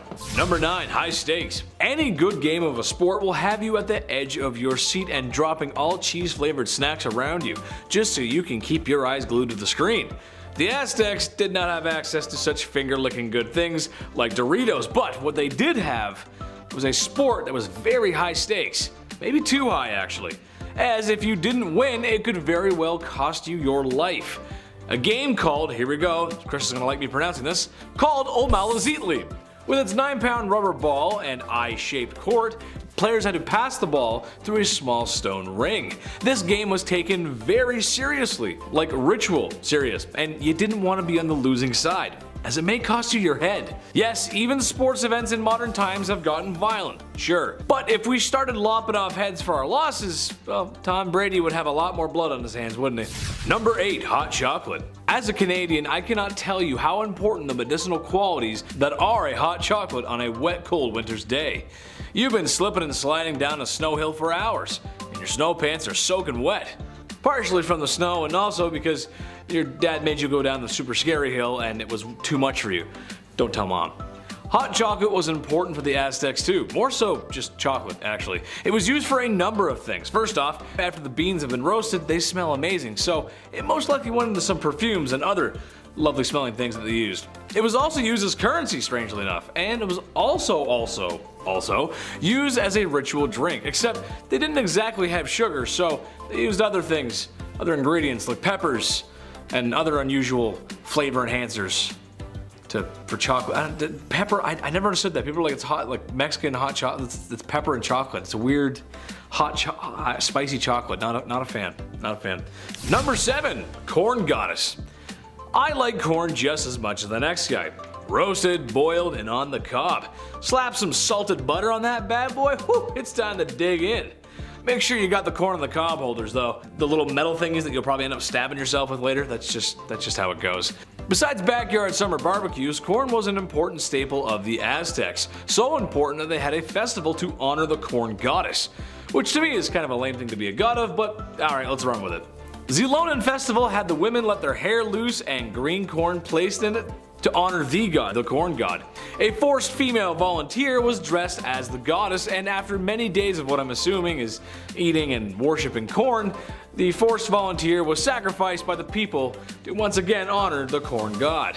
You'd think a bowl of corn would do the job, but no, she's got a lust for blood, so that means off with the head. Number 6, end times. We all know what ancient civilizations are like with predicting the future, or more specifically, predicting the end times. Mayans thought everything was going to fade to black in 2012. Did it? Some people really thought this was going to happen. I always thought that Buddy just didn't get around to finishing the thing, but hey, whatever works. Well, if it was real, why didn't the world end? Well, the Aztec answer to that was the new fire ceremony. Another ceremony, why not? Basically, every once in a while, things got a little crazy. It was a time to cleanse, a spring cleaning, if you will. People stopped working, destroyed household items, and at the end of a 5-day cycle, some priests would take a dude up a volcano and toss him in there like I toss away bad report cards from my mother. All this to prevent the end of the world. Virus, act of God, bad hygiene. Whatever it was, just good old-fashioned blanket solution. Number 5, cesspools. Ooh, gross transition. If you're gonna make a massive castle, you need to know where to build certain rooms. Like say over a cesspool for an example, that might be important. Just plug your nose. Cesspools were often placed under floors, which makes sense because you poop and then gravity and everything goes down. But you need to make sure that those floors are supportive enough. Because in 1183, the Emperor of the Holy Roman Empire had a dinner in the palace of Erfurt, but the floor in the main hall broke open, resulting in a bunch of dinner guests falling through the floor, with a few of them even drowning in that cesspool. What a horrible way to go. Then again, in 1326 England, Richard the Raker had just sat down for dinner, guy hasn't even started his meal yet, and then again, the floor broke and he fell through and drowned. I'd say chamber pots were safer, definitely, but when it comes to waste, honestly, just out of sight, out of mind. Just get that away from me. Literally, pun intended. Number 4, towels. I'm pretty picky when it comes to towels. I always have to have way too many just ready to go at all times. You know, in case I want a bath, in case I want to have 2 baths in a row, you never know. Today we have nicer towels at hotels than anything, honestly. We all know somebody with a Bahia Principe resort towel in their closet, and you're like, really? Really, you thief? Okay, I'm telling. Around the 1800s, flour sack towels were the best you'd get. Now, around this time, suppliers were packaging flour and other foods in these cotton sacks. This saved big time on barrels, and eventually they were cut into tea towels. Now, come the Great Depression, resources were of course limited, so these flour sacks were used now for multiple reasons. Clothing, toys, quilts, pillowcases, diapers, and of course, towels. Wouldn't feel too good on your back, not at all. Number 3, same clothes, new day. King James, and no, I don't mean LeBron, I mean King James VI of Scotland this time around. We'll talk about him another time. He had a pretty sweet idea when it came to changing clothes. You don't. Simple as that. What a dream, right? The amount of times I change my shirt every day for literally no reason, it's such a waste of time. It's like black, gray, black. Yeah, that's it. It's a waste of time. King James would wear the same clothes for months at a time, even wearing the same hat for 24 hours straight. The guy's devoted to the hat game. He just slept like, didn't move a muscle. He went as far as not bathing either because he thought that it was bad for his health. Yeah, things were thought differently back then, as you may have known by now on this channel. James became king when he was just 13 months old, and he succeeded Mary Queen of Scots. In 1603, he took over as ruler for both England, Scotland, and Ireland for 22 years. And he looked the same every day. Gotta love it. Who's committed? Number 2, unwanted hair. Pubic hair is a biological mystery, and yes, even after we hit puberty, we still can't figure it out. What are you? What's going on? So far, we believe this is part of our evolutionary history, and it comes from a time where we needed fur all over our bodies, right? Like animals. We evolved to protect ourselves against the cold, and just in general to keep that area, safe. I don't know why I did that sound, but it's safe. So why is it that ancient Greek statues of women are completely hairless? Well, this was a time where if a woman's area was hair-free, for some reason the Greeks symbolized it as being pure. Okay, so in order to be considered pure, you'd have to use razors and creams, pumice stones, methods that were not as smooth as today. What's even more annoying is that men who would grow their body hair out, that was a sign of maturing. Yeah, I'm not either of these categories. I can't grow anywhere where I want to. It's just bald. I'm just a bar of soap. Yeah, I'm not gonna use a stone to shave either. Thanks. We'll pass. Next. And finally, coming in at number 1, acne. Ancient Egyptians and Greeks came up with an interesting method of getting rid of those pimples. Now, reminder, this was long before Dr. Pimple Popper was ever a thing.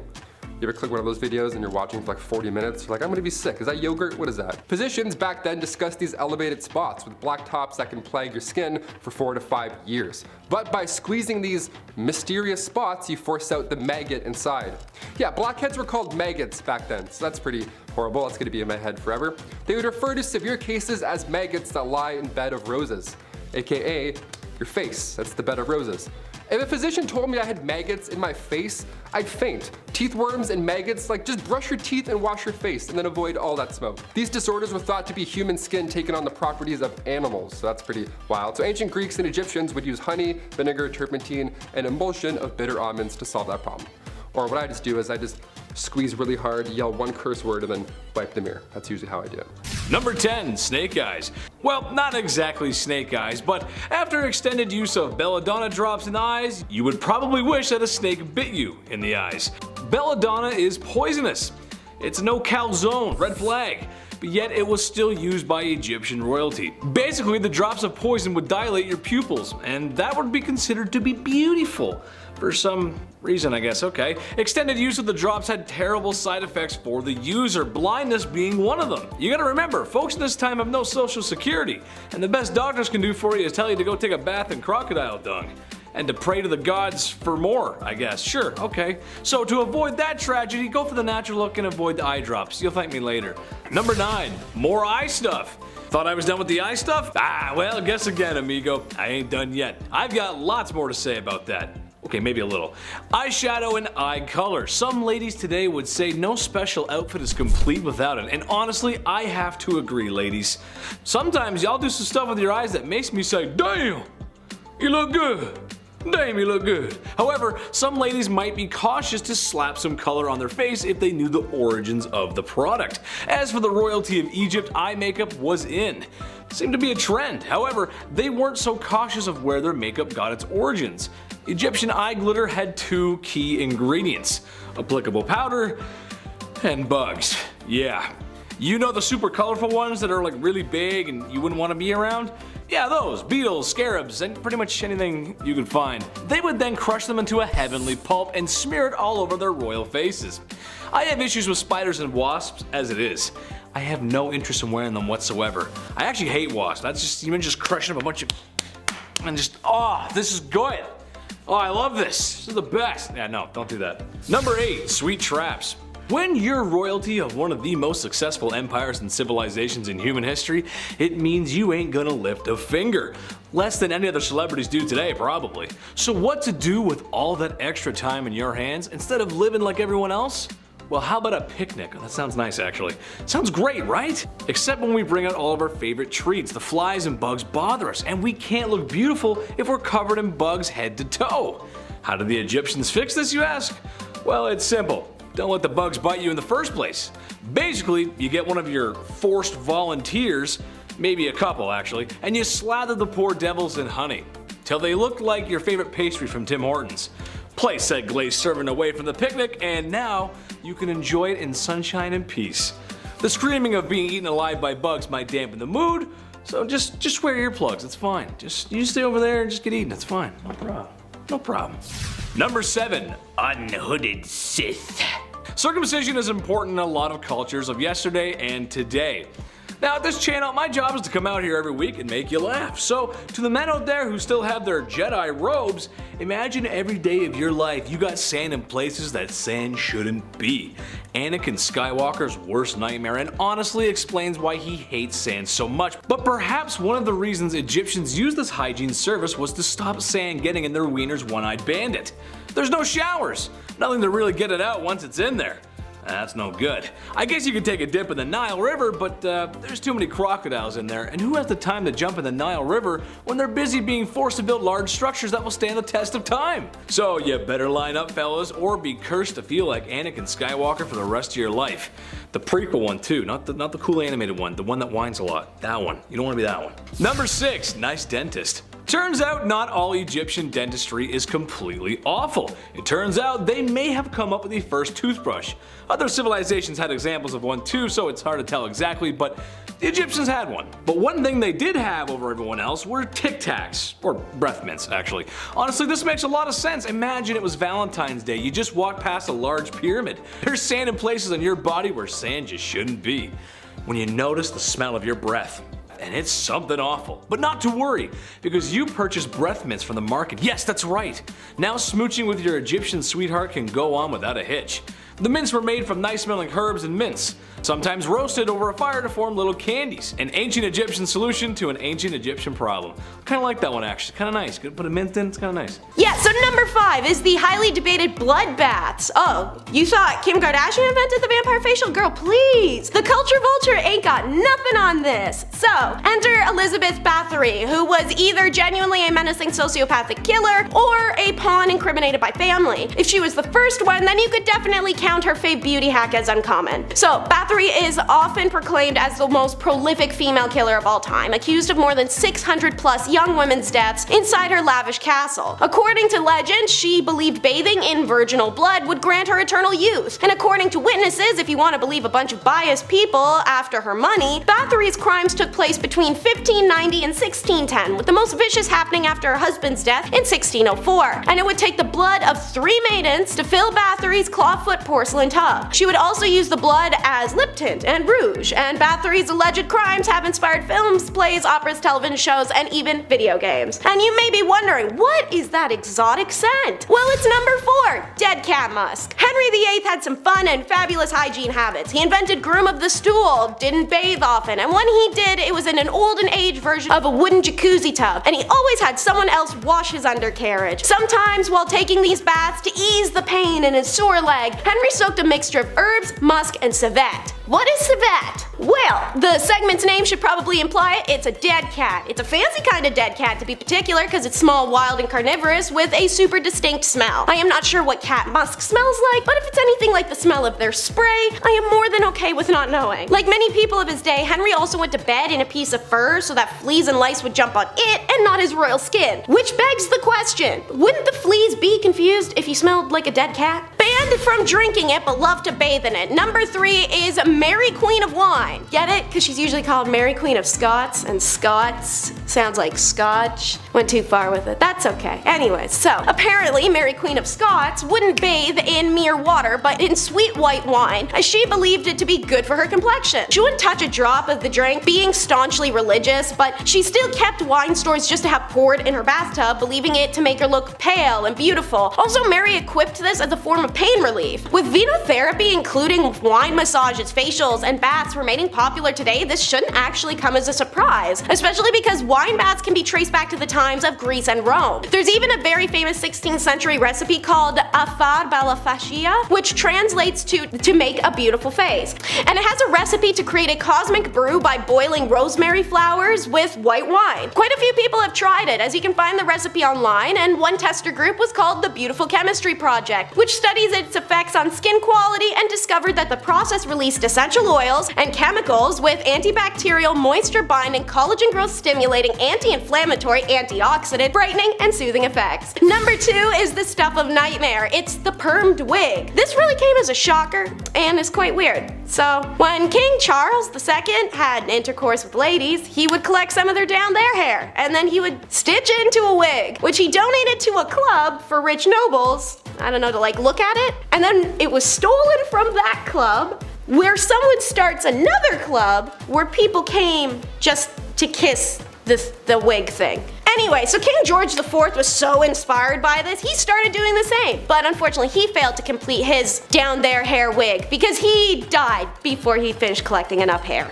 Yeah, moving on. And last but not least, number 1, ohaguro. So, the Japanese custom of blackening one's teeth is an ancient practice, whether in the famous Genji Monogatari, a book from the 12th century that is considered the world's very first novel, or in various fairy and folk tales. The art of blackening one's teeth held a prominent place in Japan's history for some time. One of the main reasons for ohaguro is the fact that for hundreds of years, pitch black objects were regarded with immense beauty. It's only natural that people want to get closer to what they deem as beautiful, just like the process of having one's teeth bleached to appear more white in modern times. So, using a solution called kanemizu, made out of ferric acetate from iron fillings mixed with vinegar and tannin from vegetables or tea, the custom was first used to celebrate someone's coming of age. Around the end of the Heian period, teeth blackening was done by adult aristocrats and nobles regardless of gender on a daily basis. By the time we hit the Edo period in 1603, teeth blackening is a sign of nobility and aristocracy exclusively, especially amongst wealthy married women trying to mimic the allure of a geisha. Even now, when walking the streets of Kyoto, Japan's old capital, it's not uncommon to meet a mako with pitch black teeth. As you might know, during the end of the Edo period and the beginning of the Meiji period, Japan was visited by Western foreigners after almost 200 years of seclusion. Being used to Western beauty standards, many visitors were shocked to see women with black teeth walking around. Some even thought that the Japanese people had terrible mouth hygiene, mistaking the dye for actual tooth rot, and then others, having realized the blackening was on purpose, wondered why Japanese women would disfigure themselves. Okay. So ohaguro was banned by the Meiji government in 1870 to appeal to Western opinions, and the art of dyeing one's teeth was almost forgotten. Today, it can be seen in theaters, movies, and the aforementioned Kyoto, where geisha and maiko still roam the street. Kicking off the list at number 10, Koremlu. It's the 1930s, you're looking for a way to get rid of those upper lip hairs. Well, Koremlu promises to have your back. They actually promise to have your armpits as well. Yeah, armpit hair and upper lip hair. Gone. For good, you say? Wow, that sounds absolutely lovely. Just don't read the fine print, don't flip it and zoom in. Don't zoom in. This cream was applied to the upper lip, but side effects caused hair loss all over your body. And sometimes users would suffer from paralysis. It was on the market for $10, which back in the 1930s, that's a lot. Like for hair removal cream, that's a lot. Those are like Beats headphones? What is this? The Journal of the American Medical Association called this product out as viciously dangerous. Rightfully so, and those who suffered from those harsh side effects collectively sued the company into bankruptcy come 1932. The silent killer here in the cream was thallium, commonly used as rat poison. That ought to do it. Number 9, ancient birth control. Although birth control today is easier than in ancient times, it's still a chore. It's routine, it's something you have to keep track of daily, and things go wrong if you don't and lose track. There's a plethora of side effects. You have to take fake ones just so your body, your hormones are all over the place. You can get cancer from these, you can get blood clots potentially. There's very little research on long-term effects for birth control pills. And also, I'm speaking not from experience. There's no birth control pill for guys. This is wildly unfair. I have the most respect. These pills mess you up. My friends will tell me their side effects and I can't believe it. You're all troopers. Ancient Egyptians, their method of ancient birth control was by mixing acacia fruit with honey and ground dates. This paste would then be used directly, and believe it or not, it was rather effective. Acacia gum ferments and then turns into lactic acid, which can prevent pregnancy. Not all of these ancient methods worked like this. There's another that's really bizarre, and I'll save that for the end. It's absolutely insane, I can't believe it. We'll ease our way there, you know, we'll start nice. Number 8, lash lure. Turning the calendars back to 1933, the year FM radios and drive-in movie theaters were introduced, and as well as the horrifying and deadly mascara, lash lure. This 1930s cosmetic contained a chemical, p-phenyledamine. That's how you know it's bad, when you can't even pronounce the thing. This mascara left blisters all over your face, your eyelids, the whole thing. It was really bad. There was eventually a death in 1933. One woman sadly developed an infection, a bacterial infection, and then passed away. It was so bad that later that year, her before and after photos were used in an FDA display titled The Chamber of Horrors. It was a horrible incident, but a good way to get the attention from higher-ups so something like this never happens again. Lash lure was then the first product in history that was removed from stores entirely, so it worked. We're in the middle of something kind of similar now, I think. Cigarette packages have those horrible side effects to smoking right there on the packaging. The girl with the face. Could we see the day smoking is outlawed? I don't know, I feel like we're close. It's caused quite a few more deaths than lash lure, that's all I'm saying. Number 7, bad toothpaste. Doramad toothpaste was advertised in the 1920s. The ad shows a blonde lady with a lovely smile, some would even say glowing. Right below reads Doramad radioactive toothpaste. Radioactive toothpaste. That sounds bad. I've played enough Fallout to know that radioactive toothpaste probably isn't a great product, especially to put in and around your mouth. It even loudly advertises its radioactive ingredients. Can you imagine this? Increase the defense of teeth and gums. The cells are loaded with new life energy. Good gums don't bleed, they actually glow. That last one I made up, but you can't tell, right? How insane is this? This secret ingredient to shinier smiles and brighter futures was thorium. The god of thunder does not brush with thorium. He uses it to polish his hammer. Yeah, it's very toxic. Number 6, Gorad's cream. Once advertised as a magic beautifier, doesn't that sound like a neat time? Gorad's Oriental Cream hit the market back in 1936. This cream was supposed to freshen up your skin, make you look lighter, younger, whatever Paul Rudd's doing, whatever his secret is, we're still trying to figure that one out. That sort of thing. But instead, this skin cream had one user ending up in a book that's very Chamber of Horrors style. This magic ingredient that was meant to magically make you beautiful had some magic mercury in it. Not something you want on your face, yeah, at all. The results were haunting. This woman had soon developed black gums, her teeth loosened, and dark rings appeared around her eyes and even her neck. Mercury poisoning is not fun. Number 5, bacon products. Who doesn't love bacon, right? Bacon is delicious. Bacon is a delicious meat that can be enjoyed for breakfast, lunch, or dinner. Personally, there was nothing like waking up on a Saturday morning as a kid to play some GameCube and eat bacon and eggs, my favorite. I was a tubby kid and I was easy to impress. However, while bacon may not be the king of the breakfast table, it is the bootleg flavor of fragrance and the non-food market. It seems every time there's a store, gift shop, or novelties being sold, a bacon flavored, scented, or themed product is there for men. And it's not far behind. Because yes, we are tough and rugged, and we eat meat because we're cowboys. So that also means we want breath mints that are artificially bacon flavored, right? No, we don't. They taste horrible. It's awful. No one wants that. Nobody wants that. Number 4, bath bomb. Call it genius marketing, crazy society, or people wasting money, but a lot of hygiene beauty products that women purchase, men do too. They just gotta repackage it and inject it with 300 cc's of testosterone because men. Take the hand grenade bath bomb for instance. Taking bath bomb to a whole other level. Yes, the one I saw while researching was very colorful and it looked like it had a fruity scent, but it was shaped like a hand grenade from the Second World War. No way an adult man would fall for that, right? Pfft, no! Chris, you see my rubber ducky? Number 3, the man bun. Honestly, I don't mind this trend. I actually think it looks good. Certainly better than the mullets of the 90s. There's no way you can tell me mullets look better than man buns. You just can't. The man buns are actually somewhat organized, especially if dudes grow them out and maintain them. However, what is strange to me is the man bun add-on. Yeah, it's like a man bun extension. You just like a clip-on. Basically, look like the guy who plays Wonderwall at every party for the low price of $19.99. I can't be dissing too much though, because I wore a clip-on tie till the 9th grade. But the girls thought I was cute? I think so. Number 2, gendered products. Another broad stroke here, but when things get placed into categories, there's always two colors that get used. Pink for girls, blue for boys. While I'm not sure whether colors are actually masculine or feminine themselves, it has been hardwired into most of us. That's just how it goes. Anything plastered in blue or male-like imagery, it's what's meant for men. I, however, as a kid had an absolute five-head play. To protect my valuables from thieves and villains in the night, I always chose something that was girl-themed, pink, or something a boy wouldn't pick, as I thought if presented with my stolen items, I could always identify them since only a boy would choose girly stuff. From my Nintendo DS to my notebooks and honestly everything in between. Hot pink was in, and Chetty made it work. I thought the plan was foolproof. I never really thought though what would happen if a girl took my stuff though. I didn't really think that wouldn't work for that, would it? No, it wouldn't. Number 1, wine in a can. This one is just so silly to me, and for any wine connoisseurs out there, take this with a grain of salt. I'm no sommelier, but I enjoyed the odd glass of wine, even if it comes from a box. I always thought the wine glass was elegant, higher class, but that doesn't mean you have to be higher class to drink it, or be less masculine. Well, now there's wine in a can for men, because we can't have flimsy glasses. We'll break those glasses because we're so strong. Oh yeah.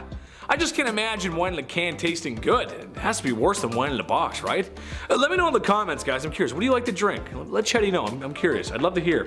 Kicking off our list at number 10, seam squirrels. I love squirrels. Being Canadian, we see quite a bit of them. They're a little too friendly for me at times, but they're great. During the Old West era, seam squirrels were, well, not what you think. Personal hygiene was not a priority for many people back then, obviously, and lice infestations were unfortunately quite common. Now, the type of lice that affected people during this time was commonly known as body lice, which is pretty horrible. That could be found in the seams of clothing, hence the term seam squirrels. Yeah, not actually a squirrel at all, it's just body lice. Gotcha. Body lice, of course, was a major problem during the Old West era, and they were responsible for the spread of diseases like typhus, trench fever, and relapsing fever. Relapsing fever? I haven't even heard of that one. That's terrible. These diseases were often fatal because, ye Old West, and many people in the Old West succumbed to them. To combat the spread of lice and the, one of many diseases that they carried, people in the Old West often resorted to extreme measures, such as burning their clothing or even shaving their heads completely. That's why you see old cowboys and they look like they're stressed. They have no hair, their clothes are just gone. You're like, what happened? Lice. Lice happened. Some people also used remedies like vinegar and kerosene to try and kill the lice, so yeah, it was a rough time either way. Overall, lice infestations were a significant health concern during the Old West era, and they played a significant role in the spread of disease. Yeah, it wasn't just rats in the medieval era, it was also lice, which is even grosser in my opinion. Number 9, Old West dental. I could use some Old West dental recently. I'm chewing on one side right now, you know what I mean?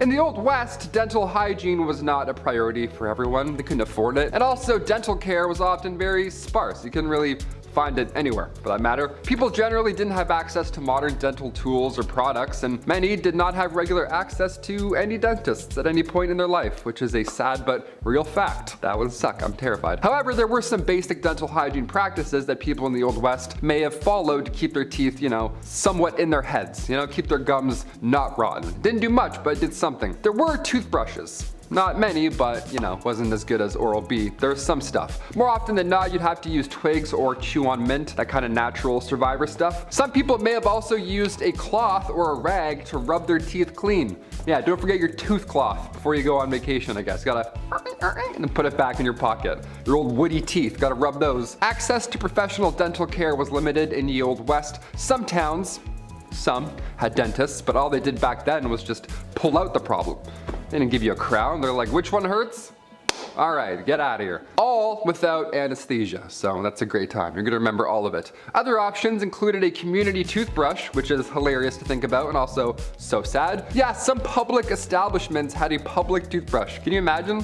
Go out, have a little brush, check your teeth. All right, cool. I'm gonna go back to the bar. I'm gonna be sick. I'm gonna actually throw up right now. Number 8, no spitting. Spitting was a common habit back in the Old West. You see it in movies and parodies. They're always spitting on the ground and stuff. Well, it's because it's real. It's a real fact right there. It wasn't a officially outlawed. However, many towns and cities did prohibit spitting on sidewalks and inside of public buildings, because yeah, please don't do that. Thank you so much, sir. This was largely due to concerns about hygiene and, of course, like I said earlier, the spread of disease. In addition, spitting was considered rude and uncivilized behavior. Yeah, of course, and many people were offended by it. Middle of conversation, guy just spits in between your feet. I'm like, wait, don't do that. Please don't do that ever again. Some businesses even had signs asking customers to not spit on the floor. Can you imagine what kind of shithole you're in? You have to ask people not to do that. There was also social norms in place that discouraged spitting in certain situations. For example, it was considered impolite to spit in the presence of a woman or in formal settings, which, yeah, I agree, still do that today. That's great. Despite these efforts to discourage spitting, it remained a common practice among cowboys, miners, and other workers in ye old west. They're like, yeah, I have shit in my mouth. I don't know, we don't have water. I'm gonna spit. Sorry. Number 7, communal towels. Ugh, this one's so rough. It's exactly what you think it is. It was a ride. Today we have paper towels that you pump like 13 times just to get a little sheet. Or sometimes, if you're lucky, that Dyson air drying thing where you just dip your hands in for like 13 seconds and then it's done. You're like, oh, the future is here. That's always fun, that one. Back in the old west, communal towels were often used in public restrooms and other shared spaces. Yeah, just one towel for all. Just to dap off everything that's wet or damp back then. Ew. These towels were usually made of cloth and hung on a rack for multiple people to use just in public, like it's your bathroom. While this may seem unhygienic by our modern standards now, it was a common practice at the time. So yeah, I don't know, we can laugh a bit, I guess. People were generally less concerned about the spread of germs and diseases back then, and communal towels were convenient and they were a cost-effective option for public spaces. However, with the rise of awarenesses about hygiene and germs and all that nasty stuff, the use of these towels eventually fell out of favor in the earliest 20th century. Thank God. Imagine dapping off your lips after eating some wings with a communal towel. Some cowboy just, you know, and then and then you come in and wipe your, that's so gross. Number 6. Hair care? Yeah, I added a question mark there because, I don't know, not much TLC going on top back then. Throughout history, people have used a variety of natural ingredients for hair care. Nowadays, guys have it too easy. It's like Axe 5-in-1. It's like hair, armpits, legs, feet, all like, no way you can do all of that. Popular methods in the Old West were whiskey and castor oil. Yep, all on your big exposed head, right in the sun, there you go. Pantene Pro V wasn't a thing then, so folks were rubbing their heads clean with castor oil. That's a nightmare. Whiskey was believed to help cleanse the scalp and often promote hair growth, while the castor oil, that option, that was thought to moisturize and condition the hair. So that'd be a fun 2-in-1 back then, that's great, put that in the stocking. These ingredients were readily available and most importantly, they were affordable, making them popular, but also, realistically, it was their only option. Guy's doing whiskey, he's like, yeah, let's clean it up, clean up top. It's so hot. It's like, ugh, really burns. Nice. Number 5, bread and entertainment. Hygiene is health, and health is mental health. And that means after a long day, you need entertainment. That's why you came here, hopefully. They say that after bread comes entertainment. I feel the same. Where would my generation be if not for the ability to rewatch The Office infinitely? Aztecs have been theatrical killers, sure, but they also had a soft spot for the arts. During their crazy spring cleaning festival to save the world, you may just find the Aztecs enjoying music and poetry. Some of the poetry even survived the downfall of the Aztecs and is around today. I'd recite it, but I would need some help from Chris to help sound things out. I wonder if they had a poem for a stranger that comes from a faraway land to take all our golden riches away. Number 4. More than one way to skin a cat. Here I am talking about Aztecs, and that means I gotta talk about how bloodthirsty they were. Seriously, it's good they washed their hands because with the amount of blood on them, well, I don't have a joke for that, they just kinda got crazy with it. It's estimated that 20,000 people a year perish to sacrifice. That's way too many, dude. That's wrong. Which, if I'm being honest, those numbers probably could have helped you fight off the Spanish when they came to take everything. What do I know? Cutting the heart out of people while they were still alive, a lot of heads no longer attached to bodies, and something that's just so heinous. Texas Chainsaw fans rejoice, because the Aztecs loved a good skinning. Just a good old fashioned peel skin off them. Just take it off, George. George, take your skin off! I don't know why I'm Jerry Seinfeld skinning somebody, but sure. What do they do with the skins afterward? Do they throw them into the crowd and they cheer it on? Or, cause that's just wrong, man. That's not right. That's wrong, bruv. The chief was so upset by this one that he had nothing to say, actually. The chief is speechless. He's got nothing. Number 3, multiple wives. The act of doing the deed in the bedroom can be messy sometimes. It happens. A lot of passion. And keeping that area on your body and in your life clean is important. Or so says my 6th grade health teacher. I don't know, I wasn't paying attention. But you gotta think back in the day how sometimes keeping that area fresh was difficult, especially because we have no self-control and we went a little crazy with it. Take for example that having multiple wives was a status symbol, and let me tell you something, they weren't sitting around waiting for the new season of Stranger Things. They were doing as they do on the Discovery Channel. Number 2, get your money right. Any good accountant will tell you that treating your portfolio like good hygiene is a good idea. Go for multiple smells or invest in multiple things. Check out what's on the market. Might be a new perfume, maybe a new stock. And while you're at it, dump a huge investment into fart bucks. Okay, well maybe not that accountant, but believe it or not, the Aztecs were great accountants and had good records of pretty much everything, which is unusual because most cultures in Mesoamerica just didn't. And with the amount of gold and riches that the Aztecs had accumulated over time, it was kind of necessary. So you can understand that when the Spanish showed up, they were salivating at the sight of all the treasure that did not belong to them because Hernan Cortez was going to take it. Hand it over, you nice smelling weirdos. Number 1, wiped out, dude. Through everything the Aztecs went through or did, it all came down to a fever and a cough. And many other symptoms, actually. All of their triumphs and losses, all their sacrifices, and all the times they tried to fend off the Spanish. Futile, compared to their fight against the sicknesses the Spanish had brought over. Once there was a patient zero, it was pretty much all over. As good as their roots and medical herbs were at healing, ain't nothing gonna cure that black lung. If it can do what it did to a big handsome cowboy, then it can do the same to everyday people. Dutch! We got the Aztecs sick again, Dutch. I got some chocolate though. Hope you like corn in your chocolate, Dutch. Kicking off the list at number 10, dirty beds. Okay, so far on this disgusting series, I can't believe we're on part 7, but we've talked about storing chamber pots under your bed. Pretty yuck. That's if you were lucky enough to have a bed, of course. If you were rich in the 1400s, having a bedroom was the talk of the town. You would have guests over to hang out in your bedroom. That was like the place to be. Social gatherings in your bedroom. That's my worst nightmare. A couple of nights talking about noble deeds, meanwhile you're all tucked in with your ass out, hair all messy, half asleep, like, huh? Who is it? Most of the time in the 14th century, your mattress wasn't even a mattress, it was just a pile of straw. It was horrible. You had to sleep in your clothes, the same tunic and cloak you've worn all day, remind you, because you'll freeze at night otherwise, right? Because you're basically outside. These barns, this old wooden, not great. Also, these beds weren't in your rooms or anything, they were just like tucked in a corner. You didn't have social gatherings around the sack o' straw, you know what I mean? Your bed was more often than not riddled with bird poop as well. You weren't alone in these cold rooms, you know, birds hiding up above. Also, spiders, I don't even want to know. I don't even want to dive into that. Let's move on.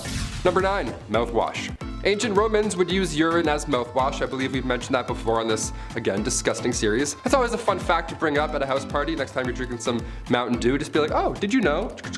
The ammonia in urine was thought to ideally wash away the yuck. You just gotta get past the whole urine part, I guess. Doctors hate this one trick. Nero would tax the trade of imported bottled urine. That's how popular it was at this point. Some poor soul with a clipboard would have to stand all day and just be like, yep. In the 12th century, Saint Hildegard von Bingen would advise all to wash their mouth with cold water to remove bacteria. Yeah, if only it was that easy, okay? Just one quick shh and spit it out and then you're good? No. I wish it was that easy, pal. Tortoise blood was also used once as mouthwash, alongside goat milk and vinegar. Out of those 3 options, imagine not picking goat's milk. You're like, but what year is the tortoise blood? Number 8, bath beans. Not to be confused with bath bombs, bath beans we're talking about. Bath beans, beans in the bath. Bath beans were used thousands of years ago in ancient China. They were these bars, or beans rather, these chunks, they look like beans. They're made of bean powder, herbs, and much like our bath bombs today, they also included some nice fragrances. Just have a little bit of a The pancreas of a pig was also commonly used, so it wasn't totally nice. Once the blood was drained, you'd mix it with the bean powder and the nice stuff. Now originally it began by using leftover water from cooking rice. Eventually it became bath beans, which is, AKA soap. Old soap. Some bath beans were loaded with ingredients much like the bath bombs we can find today, so they were all quite unique. You could make your own little bath bean. Number 7, purple nutsedge weed. Archaeology is fascinating. And no, I'm not just talking about dinosaur stuff. They look at rocks and be like, ah yes, a Viking was here thousands of years ago and he was a Libra. How do you know that? This is so impressive. Ancient sites tell a story, and Karen Hardy, an archaeologist with the Catalan Institute for Research and Advanced Studies at the University of Barcelona, she found another ancient hygiene practice while studying a prehistoric site in Sudan. Plaque, it turns out, can last thousands of years. It calcifies once it mixes with food, then after it's stored below the gums, game over, it's there for good. Specifically, thousands of years ago, it was there to stay. We couldn't really get that out. Hardy was studying remains that were 2,000 to 9,000 years old, and in their teeth they found traces of pollen, dirt, and plant fibers. More specifically, they found evidence of a plant called purple nutsedge. It contained lysine, which is an amino acid that we need to live, so although it didn't taste the best, it sure was vital. Ancient Egyptians used the root for perfume, but this new study shows that purple nutsedge may have been used to prevent tooth decay. They would just chew on roots all day to take care of their teeth. The plant produces antibacterial chemicals, so chewing on them would have been beneficial. Little different than the inside of a tortoise, I'd say. It's definitely a step in the right direction. Number 6, smoking. Back in 1665, during a plague in London, you were told to smoke cigarettes because they were considered disinfectants. Sore throat? Smoke this pack of cigarettes, I'm sure that'll help. Help you cough a bit more, if anything. We mentioned before tobacco smoke enemas in like part 1 or 2 or 3 or something over there. But this is just bad advice. Since mouth-to-mouth wasn't a thing in the 50s, if you were trying to save a drowning victim, you would also have to blow smoke in their face or their butts. Either way, how insane is that? Can you imagine that actually playing out in real time? He's not breathing, quick! Hang on. Cut to 1964, turns out smoking is bad for us. Who knew? Cigarettes were labeled as deadly going forward after that point. It's pretty intense now though, eh? The photos on cigarette packages now are haunting to look at. I still think teenagers smoking to stay in shape is a bit scarier, to be honest, than that image. She's always like, her face is just like pulled. It's so scary. Don't smoke. Number 5. What? I didn't have any corn. Austin Powers reference for you. You know the character I'm talking about, I can't say it. Here's a hygiene product that just makes me question life. The very fabric of our existence. Whether it was the Big Bang or the almighty creator, there's just no way this was ever meant to happen. It doesn't make any sense. One day, somebody was walking along the Nile River and was unfortunate enough to step in crocodile droppings. Now, most people would say gross and move on. Oh, no, not the people of ancient Egypt. They felt the stinky, squishy unholiness on their feet and said, yes, we must bathe in this. And they did. They took the forbidden mud bath, the brown tsunami, the cesspit of no hope. You can call it whatever you want, really. It's horrible either way you look at it. Supposedly it was meant to keep you young and beautiful. My only question would be, at what point did they realize poo baths were a mistake? Was it when they were smelling it and it was bad? Or was it when it accidentally got in your mouth or something like that and you're just like, oh what got that out of my mouth? That's the Scottish Egyptian, in case you were wondering. Number 4, waste removal. This one is kind of a broad stroke, but hear me out. There's no plumbing, no waste removal, and people kind of just go wherever they want. A lot of that unhygienic waste is kind of just laying about. However, the people of Egypt also had the advantage of the Nile River, which means they use that bad boy for everything. Transport, irrigation, a water source, and of course, a bathroom. Which, in case you didn't know, your source of water and irrigation should be two separate, they shouldn't go together, that's not good.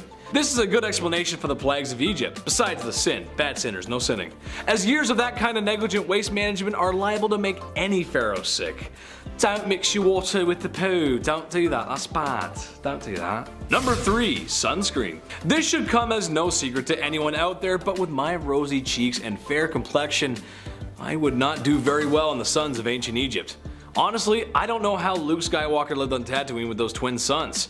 Without a little copper tone action, you know what I'm saying? The Egyptians had an answer to that problem, however. Not the whole living on Tatooine part, that just kinda sucks no matter what. Blue milk is weird. They had a makeshift sunscreen using rice bran extracts and a few other ingredients that were meant to help protect against the sun's rays. How effective was it really? Not sure, cause the only stuff I'm willing to test out is the real stuff.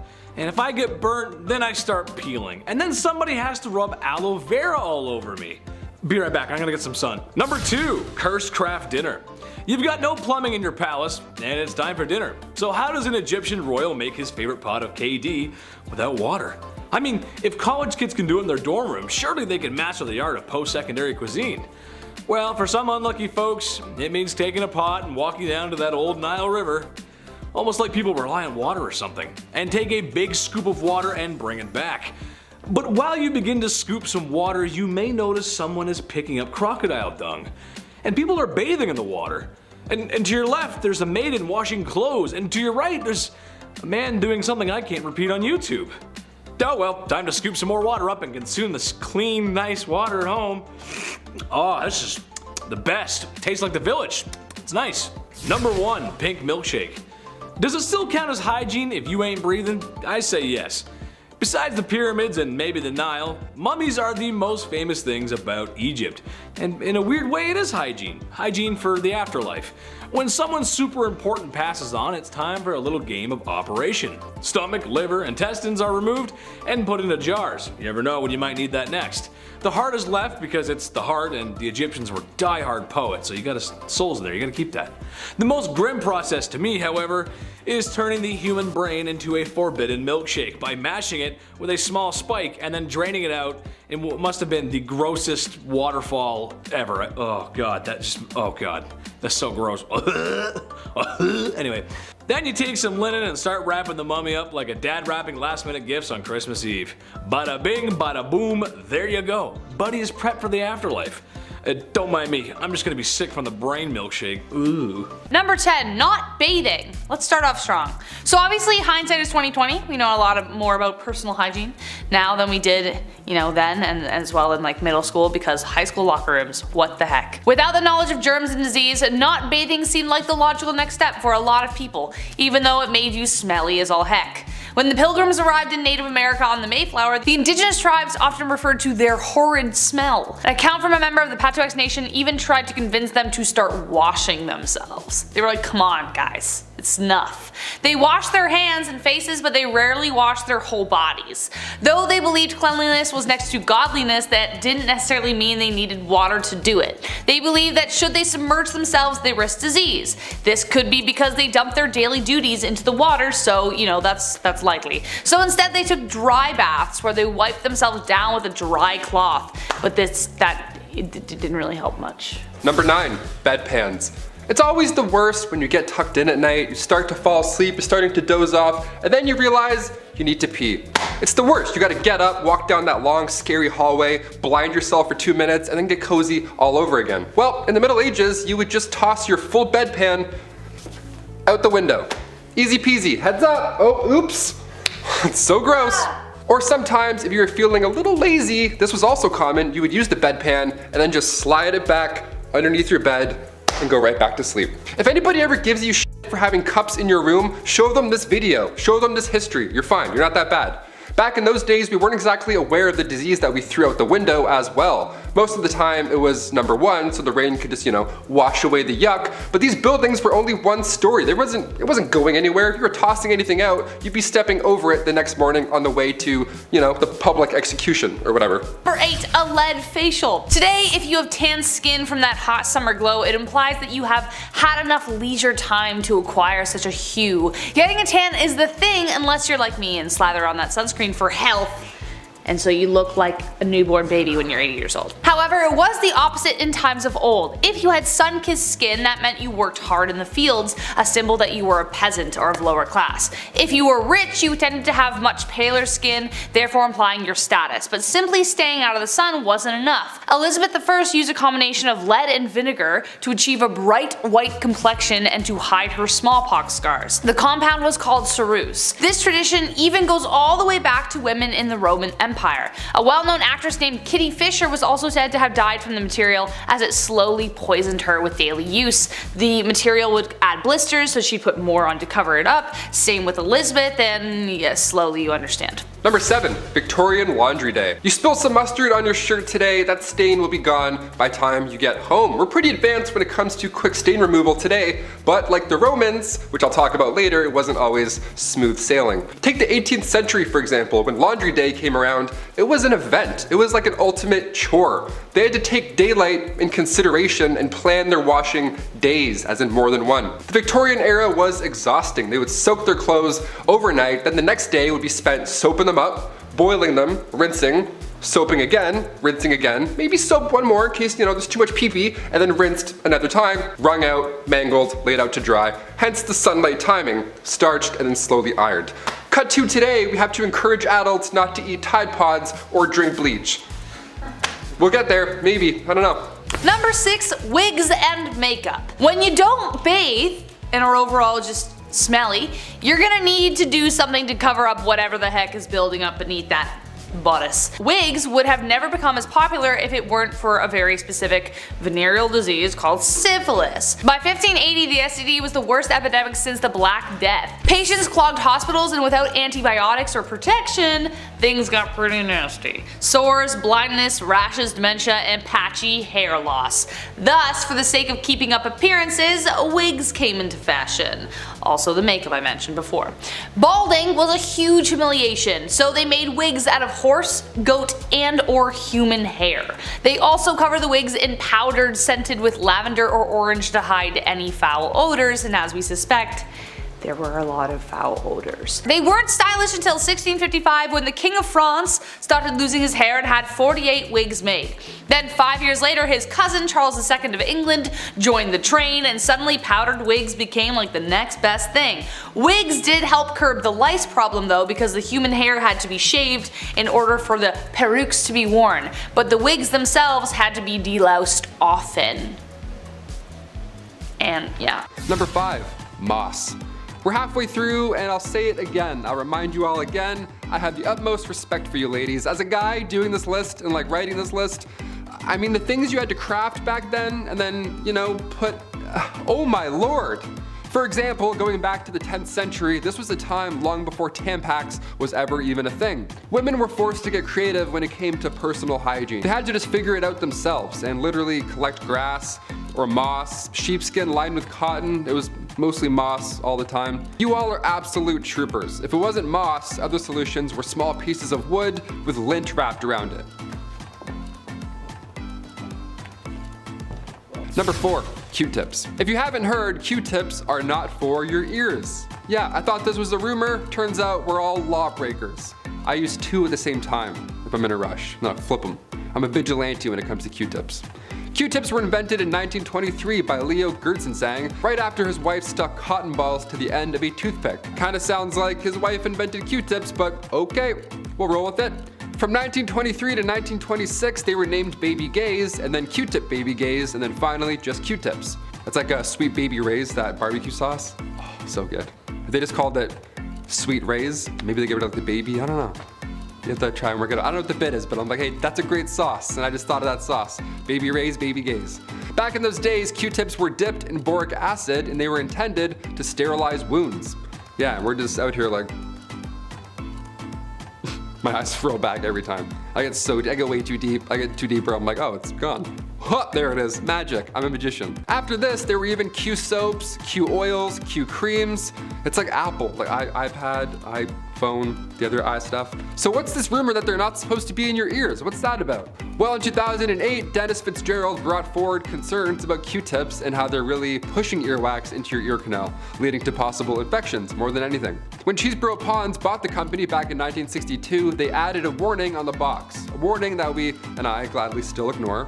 Just talking about this, I'm like, oh, I'm gonna go clean my stuff out. I have Q-tips in my bag, literally, I'm always prepared. Always strapped. Number 3, hair removal trick. In the late 19th century, something called thallium actate started to sweep the nation. It was a hair removal method which even today is the talk of the town. Laser off that peach fuzz for good. Zero. Gone. Thallium was used back in the day, but originally thallium was prescribed for those who suffered with ringworm. But even so, thallium didn't do anything per se about the ringworm, it just caused the patient's hair to fall off. So the ringworm was then easier to find. I'd prefer a haircut if you ask me, but sure, thallium does the trick as well. Eventually, thallium was sold as a cream, a toxic cream. It should never touch your skin at all, and it's a face cream. Are you kidding? This thing was once rat poison as well, and now we're rubbing it around like it's Bath & Body Works Noel cream. It's my favorite cream, the green one. Oh God, gone in 2 days. This was outlawed, thankfully, in the 30s, but it had to get bad pretty first. Number 2, Aqua Tofana. Going back to the 1600s for this one. Also, if you're a murderino, you'll enjoy this bit of dark history. Aqua Tofana was a cosmetic that was sold to women in the early 1630s. It was a cosmetic that doubled as a poison. Yeah, Sneaky, right? Some Assassin's Creed going on here. The origins of this deadly cosmetic that was sold and responsible for around like 600 deaths is pretty wild. So back in 1632, two women, Francesca Lasarda and Teofana D'Amato, they both created this poison. They worked together and created it so that when their husbands kissed them on the cheek, they would then be poisoned. But eventually Teofana was caught and executed for her crimes, but her recipe carried on through her daughter, Julia Tofana. She took this deadly recipe to Rome and then kept manufacturing it. Inside this cursed cosmetic was arsenic, lead, and belladonna. Colorless, tasteless, and one of the deadliest. And finally coming in at number 1, more ancient birth control. Okay, we kicked this list off catching up with ancient Egyptians in the aid of acacia trees and all that jazz. So I figured we'd end on a ridiculous birth control method from the ancient Roman days. Cyrannus, who was known as a Greek gynecologist back then, his idea for Planned Parenthood was not a good one. It was not a good idea. He wrote that after you bump uglies, in order to prevent pregnancy, the woman must squat and sneeze. First of all, no, not a chance, no, and also, if you're thinking about it, no. Secondly, who can sneeze on demand? I certainly can't. I had a really nice time tonight, cheers. That's not possible, no. Many methods from the past are questionable. In ancient China, it was commonly told that drinking hot mercury could prevent pregnancy. Yeah, leave mercury away from your body, that will literally kill you. Ancient Greeks would drink blacksmith water because they too thought the exposure to lead could prevent getting pregnant. This idea came back around World War I as well. Women were working in factories and actually trying to get exposed to lead. That was the whole idea. Bad. These are pretty dark, so I'll leave you on this one. In the Dark Ages, European women wore amulets made of weasel testicles to magically ward off pregnancies. Poor weasels. Black magic is the worst, isn't it?